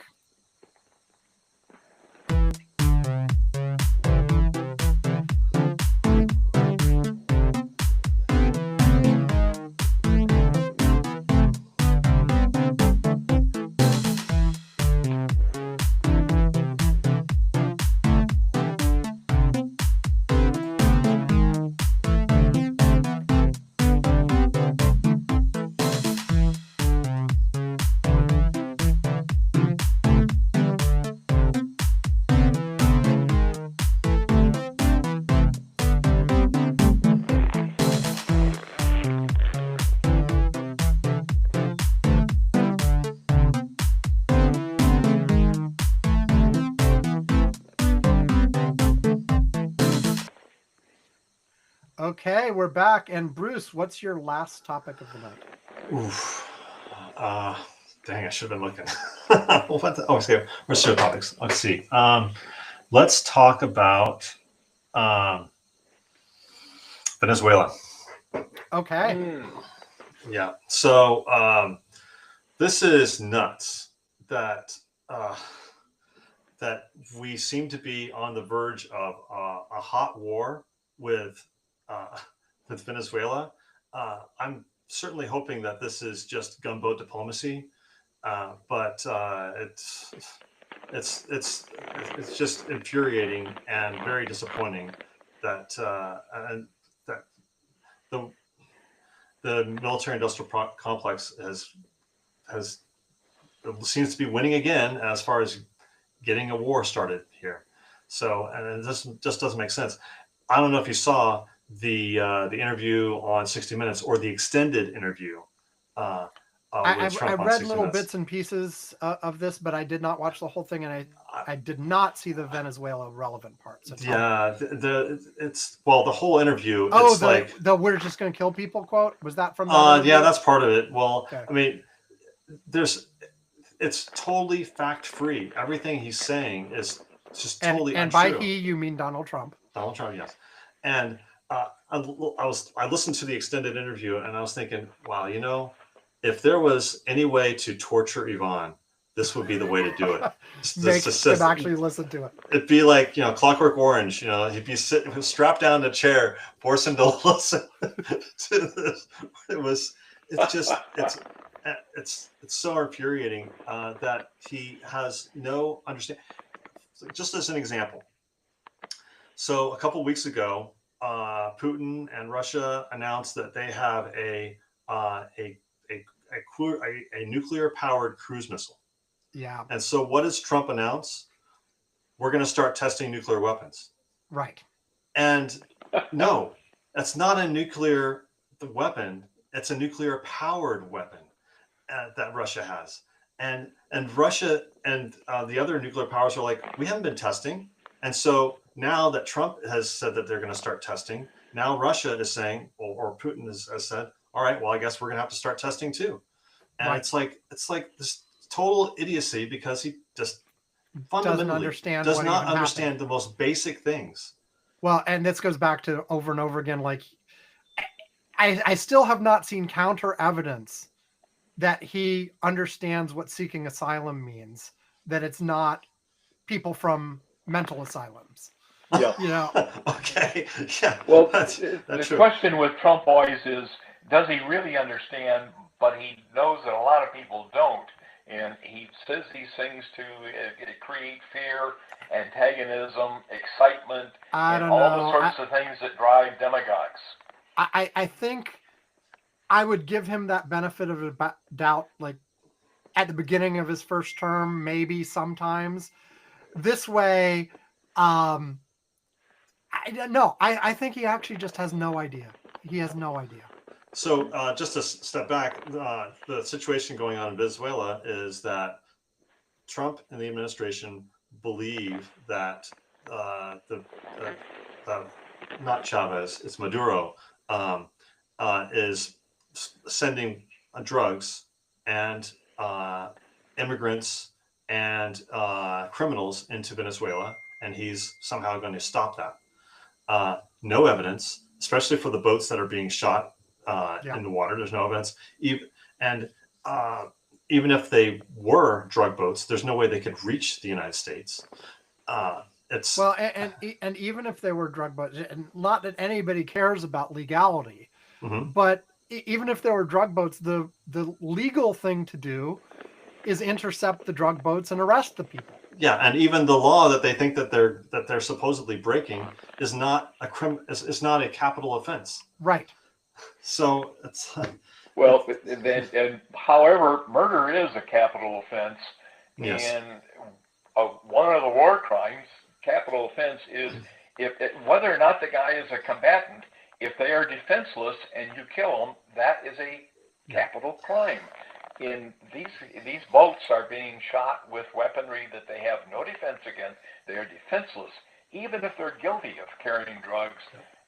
This is crimes, and the guys pulling the triggers at some point may be tried for murder. Yeah, and it's key. You know, the Supreme Court gave Donald Trump immunity against this kind of stuff, but not the people under him who are executing them. Well, the presidents are never found guilty of having. I mean, how much did Bush get punished for authorizing torture? Right. But several of the guys who did the torture are, I don't know if they're still in prison or not, but certainly their careers were destroyed and they were severely punished. I don't think that was the case. I think the people who revealed the torture are the ones whose careers got ruined. The actual torturers never got the actual got torture, several of them were a handful of them. The whistleblowers also got destroyed. So the supposedly there's a big chunk of our Navy is right off the coast of Venezuela, ready to fire. But something that I saw in the news today that's very heartening was, let me see if I can find the headline. It says that, I don't have it right now, but it's something along the lines of that there is no legal justification. Like the White House lawyers have told the administration that there's no legal justification for doing a land attack or land invasion of Venezuela. So if we can believe that Trump would actually obey what his lawyers are telling him, he's going to do what he wants to do regardless. Yeah, exactly. If he decides he doesn't want to because he doesn't want to, or because he thinks he'll lose or whatever, then he won't. But what the lawyer says is not going to influence him in the slightest. And now the Russians have actually landed there in Venezuela lately, and we don't know, of course, what they brought to Venezuela, but there is some concern that maybe they brought in some S-400 anti-aircraft, anti-missile batteries there, and so what the U.S. military may think would be a really easy attack may not be so easy. And the thing, these things are always seem to be underestimated. Yeah, You I mean, know? this may, if he actually goes in there and attacks, this may be Trump's Bay of Pigs. It could be. Or worse. I mean, of course, but of course, his gamble is like, hey, we attacked Iran. We were fine. Nothing happened.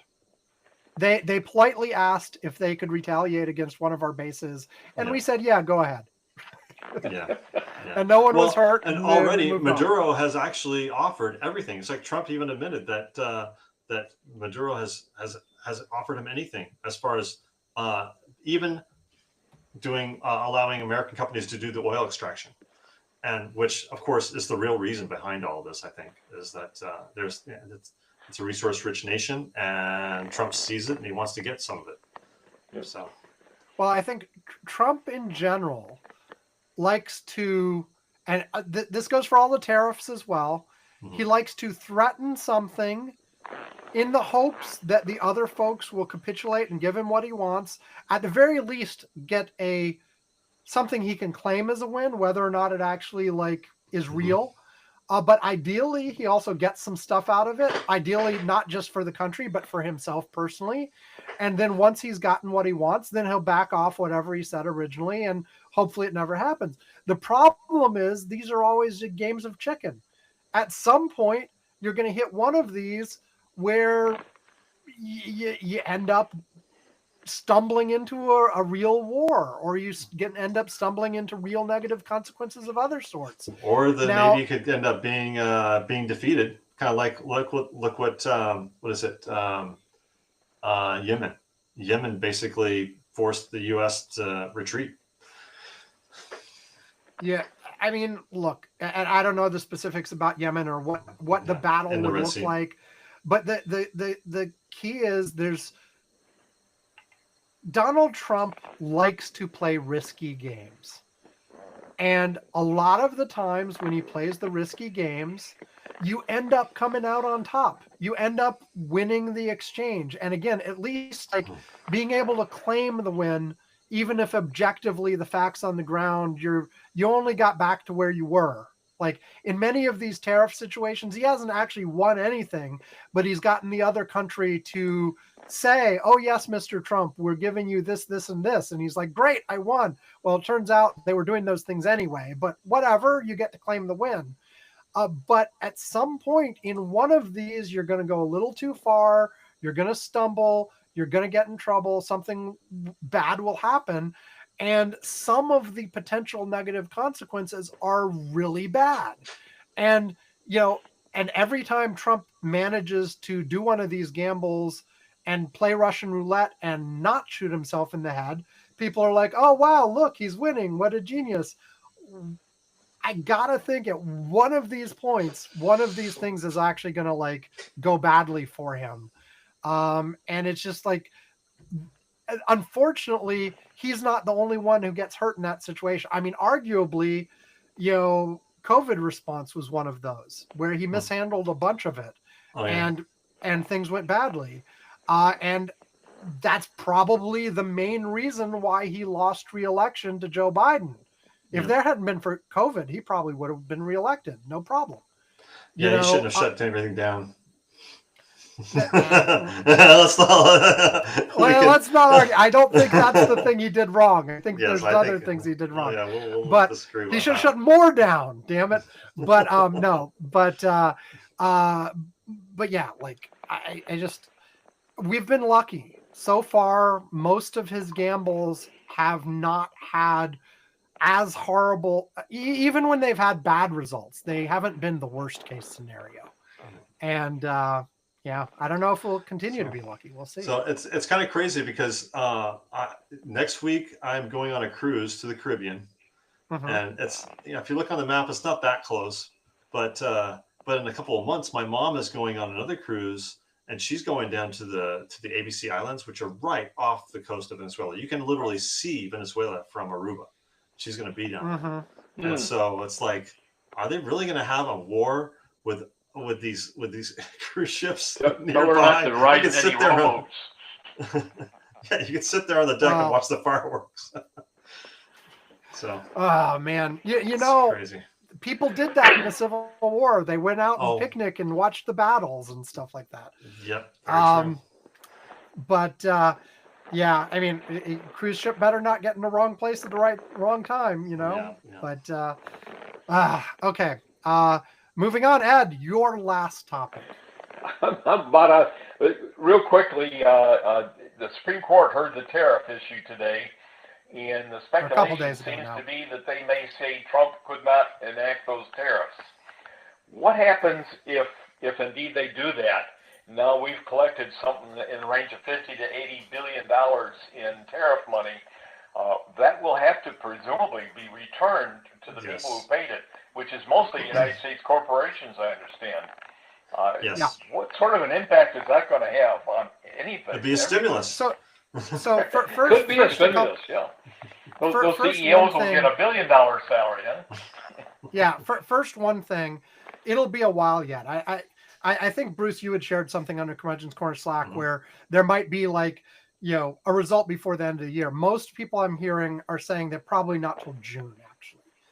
Really? The Supreme, wow. You know, now maybe they'll surprise people and do it early, but like most of the chatter seems to be that they will probably release their decision on this at the end of their term in June. Whoa.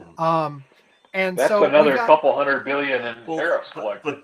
But this was a case that was fast tracked, so they need to give a response because the taxes. They don't need to do anything. They fast tracked it in terms of when they set the hearing. Whether or not they are quick in terms of giving their decision or not is entirely up to them. They can release it whenever they want.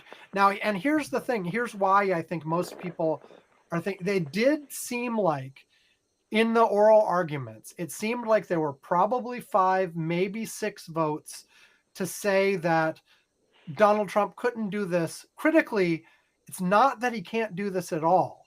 It's that he couldn't do it under the authority of the specific law that he claimed under the executive order. And he has many other laws that he can reinterpret. And that came up in the arguments. They specifically were like, one of the conservative justices actually asked, if we only look at this one particular narrow thing, what's to stop Donald Trump from turning around 10 minutes later and reissuing the same tariff under a different authority, under a different legal authority? And what would we do then? And Neil Keitel, who was arguing the case of the people who think the tariffs are illegal, said, well, then we would sue under that one and we would do this all again. And the justice was sort of like, really? You would want us to like spend another 2 years going through all the levels of the courts and getting back to the Supreme Court on, you know, okay, now we've said he can't use law A to do this, but now he's trying it under law B. Don't you want us to look at the bigger question? And he was like, no. They're looking really? at I would think that he would want them to have a broader view, but I don't know. No, well, because they didn't argue the broader thing. They didn't argue all of those other cases, right? And so that it's been, now, I don't know what the court will do specifically here, but what I would speculate is this SCOTUS has, even in cases where they disagree with Donald Trump, has tried really hard to minimize the impact of their disagreement with Donald Trump. Mm-hmm. So first of all, that will lean towards, if they were going to say, actually, Donald Trump has the authority to do this, they would probably do that quickly and come back with that result quickly.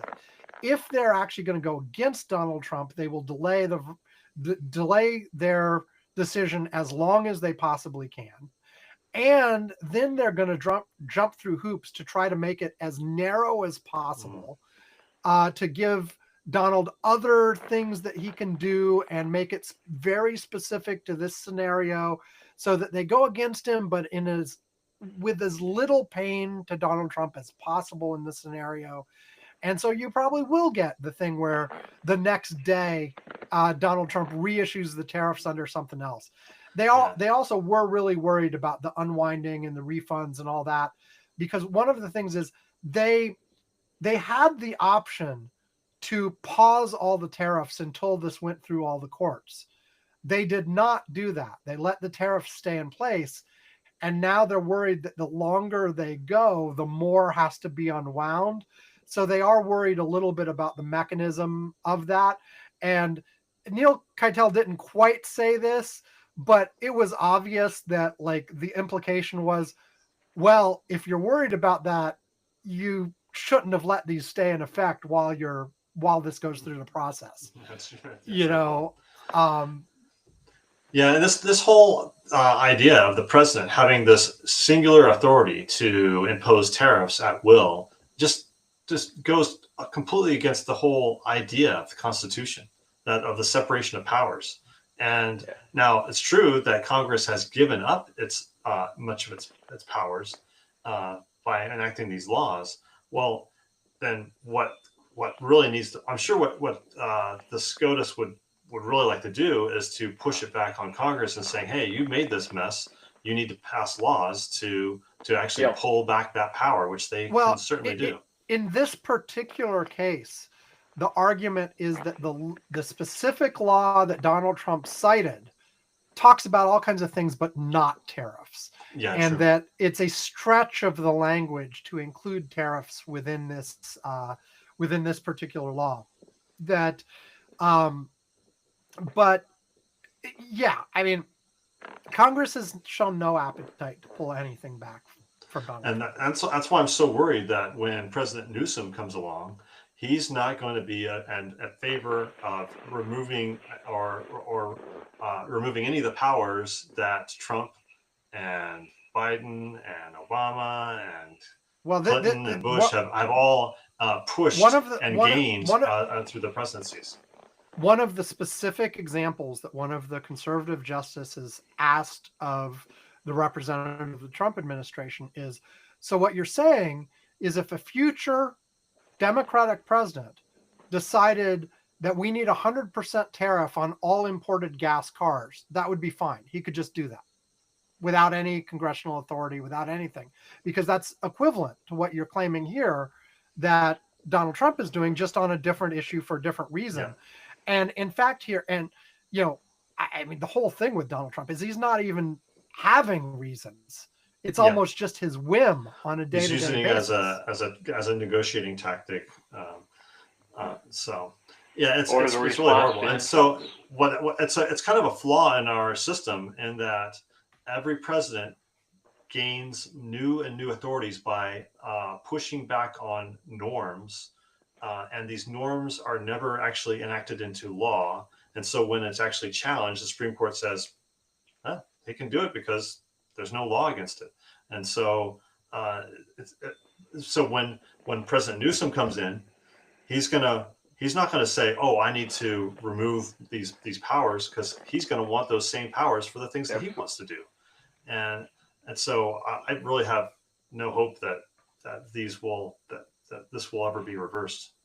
These authorities. No one who's willing to run for the presidency is going to be willing to give up power unless it's taken from them. You're absolutely right.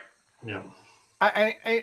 It's a rare exception. I mean, it has happened, but it's very rare, and it takes just, I mentioned, I think on last week's show or the week before, I forget, that there was somebody who had done an analysis of democratic countries who had slid into authoritarianism and worked their way back towards democracy. And in the most common outcome by far was that you move back a little bit, but yes, the new governments retained many of the powers that were added on during that phase and only gave up stuff around the edges. It was the rarest outcome, the best outcome, but by far the rarest outcome was when they actually ended the authoritarian interlude with a complete revamping of the country's constitution and everything else to directly make illegal the abuses that had happened that led towards the authoritarian regime in place. And that's very rare, and because what it requires for it to happen is a unified opposition that is unified around the principles of process and democracy, that, you know, this is the right way, as opposed to specific policy outcomes, Yeah. that they are willing to enact a system that they think is fair, even if they know that their policy outcomes will sometimes lose. And that's very rare and very difficult, because people have to put sort of these thoughts about long-term stability and fairness over short-term policy goals. Yeah, and so we will continue to live under an elected king, which ends up getting switched back and forth every 4 to 8 years. And what has been a seesaw will become more like a whipsaw, where the first day of Newsom's presidency is he's going to have 500 executive orders that he's going to sign, just to reverse all the executive orders that Trump was signing. Assuming neither side at any point puts in the kinds of changes that make it impossible for the other side to win again. I certainly hope that's the case. In which case you have like 40, 50 years before you break that. Yeah. So, yay. Okay, on that, I think we should wrap it up, folks. Sounds like a winner. So thank you. Let me give the stuff at the end. I'll thank you all at the very end. So you guys know curmudgeons-corner.com. You can see our archives. You can see all the ways to contact us. You can see all our social media, all of that fun stuff, old transcripts, old shows. And you can now buy a mug. Both of you have mugs already, but you can, other people who don't have mugs, you can now buy a mug directly from the website. So go buy mugs. Go buy Curmudgeon's Corner mugs. They're wonderful mugs. They're wonderful mugs. I just gave mugs to Emily, who was on the show a couple weeks ago, and her Sir co-host, Sammy. I gave them both mugs yesterday, when, by the way, I was a guest on their podcast. Very good. Which will be out. The one I actually recorded 2 episodes with them. The next 2 weeks of their shows, I think their shows come out on Wednesday. Anyway, the next 2 weeks of their shows, I will be on as a guest. And so enjoy that. And of course, we have a link to our Patreon, where you can give us money at various levels. You will get one of those mugs. You will get a postcard. You will be mentioned on the show. All of that kind of fun stuff at $2 a month or more. Or if you just ask nicely, we will invite you to the Curmudgeon's Corner Slack, where Yvonne and I and Ed and Bruce and others are chatting throughout the week and sharing all kinds of stuff. Do either of you have ones that anything you want to share, or shall I? Yes, I do have one, and I really have a question about it. You Okay. just plopped in today. Oh, just in case anybody needs a full body view of my skeleton, enjoy. So there's a picture of Sam's full skeleton, which I don't understand how you have that in the first place. Did you like? So, It's got nothing to do with his hernia, I'm sure. No, that's No, Yvonne. it's... This is me. I'll tell you. I am. I got myself enrolled in like a 1-year clinical trial of something, and part of it was at the beginning, middle, and end. They do a full body scan of me, and they said they're not allowed to actually like give me the data from these scans. However, they were allowed to show me, and I was just sitting there snapping pictures with my phone. And so, yes, it was actually this morning I went in and had my middle of the 1-year period full body scan. And is that a CT or an MRI scan? It's what was the name of the stupid device? It's actually just an X-ray, I think, but. That's a lot of radiation exposure. No, it's not. It's not your standard one. It's like this. It's a little bar that slides over you from your head down to your toe over a 7-minute period. That's less than you would have with a CT. Yeah. It has a specific name that I forget, but anyway, there's a second piece that has that shows some of my organs and stuff too, which is fun as well. Yeah, thanks for But I shared sharing the that. skeleton because it was it seemed a little cooler. And for some reason the skeleton seemed a little bit less invasive than the one showing my organs. I don't know, but yeah, no, it's sort of so yeah, I had one at the beginning. This one is in the middle, and they'll scan me one more time in another 6 months. And yeah, like they're measuring like, does this affect XYZQ and whatever, and it was just fun. I saw the picture and I'm like, I'm taking that picture, and yeah, I thought I'd share my skeleton. So yes, if you were on the Curmudgeon's Corner Slack, you can see the full body scan of my skeleton. Nice. I should get a 3D model, a 3D printed model built, put up in the yard at Halloween. It's or just put it it's a behind little you. plastic skeleton. No, it's actually mine. Not just any skeleton. It's my skeleton. Cool. So, okay, Ed, do you have one to highlight?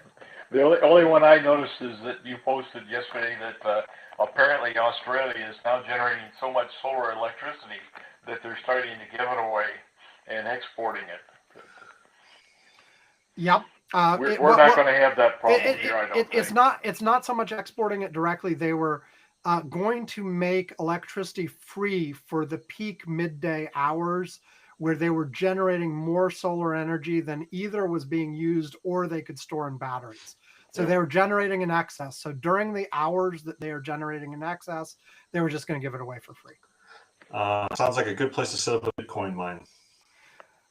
I'm sure people have. So I will add mine as well. There's a chart in the Financial Times that they published on the potential effect of artificial intelligence on GDP per capita. And they presented a range of options. Their range of options went from, on the one end, AI could end scarcity, and which they have the GDP line rapidly increasing to infinity.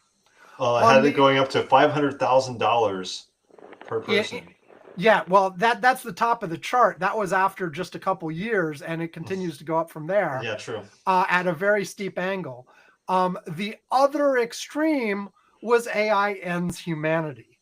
And in that scenario, the line goes down slowly at first and then more and more rapidly. Yeah. And then again, it's a log scale, so it stops at 1,000, but presumably goes down even further beyond that as humanity goes extinct. And the entire range of options in between. Yeah, interestingly, they're both labeled tech singularity. Yes, tech singularity, end of scarcity, versus tech singularity, human extinction, and anything in between. And I said on the Curmudgeon's Corner Slack, people used to make fun of me. Bruce used to make fun of me. Yvonne used to make fun of me for the wide ranges of my annual predictions of the Dow and the price of Bitcoin and all this kind of stuff. That pales in comparison to this range of possibilities that they outlined here. So, alrighty. Okay, so now thank you, Ed. Thank you, Bruce, for joining us yet again. It's always fun to have you guys, and it was fun to have you guys together, which we have not done before. Hopefully we can do something like this again. But also, hopefully Yvonne finishes his recovery and we'll be back next week. And we'll have a normal show next week. But thank you all. Goodbye. Goodbye. Okay, one at a time. Let's do this. I will go first, then Bruce, then Ed. Goodbye. Goodbye. Goodbye. Do we need to stay hooked up, though? Yes, you do. Here comes the outro.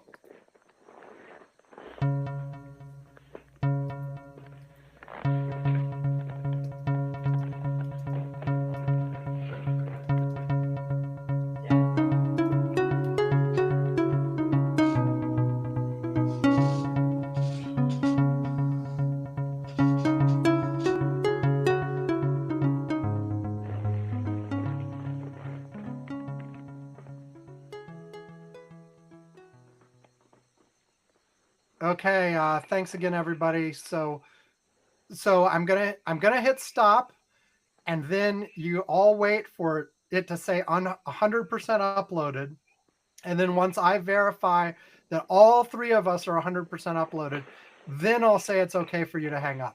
Okay. So have a great night, everybody. See you Okay, see you good night. later. Bye. Good Here night. comes, I'm hitting stop.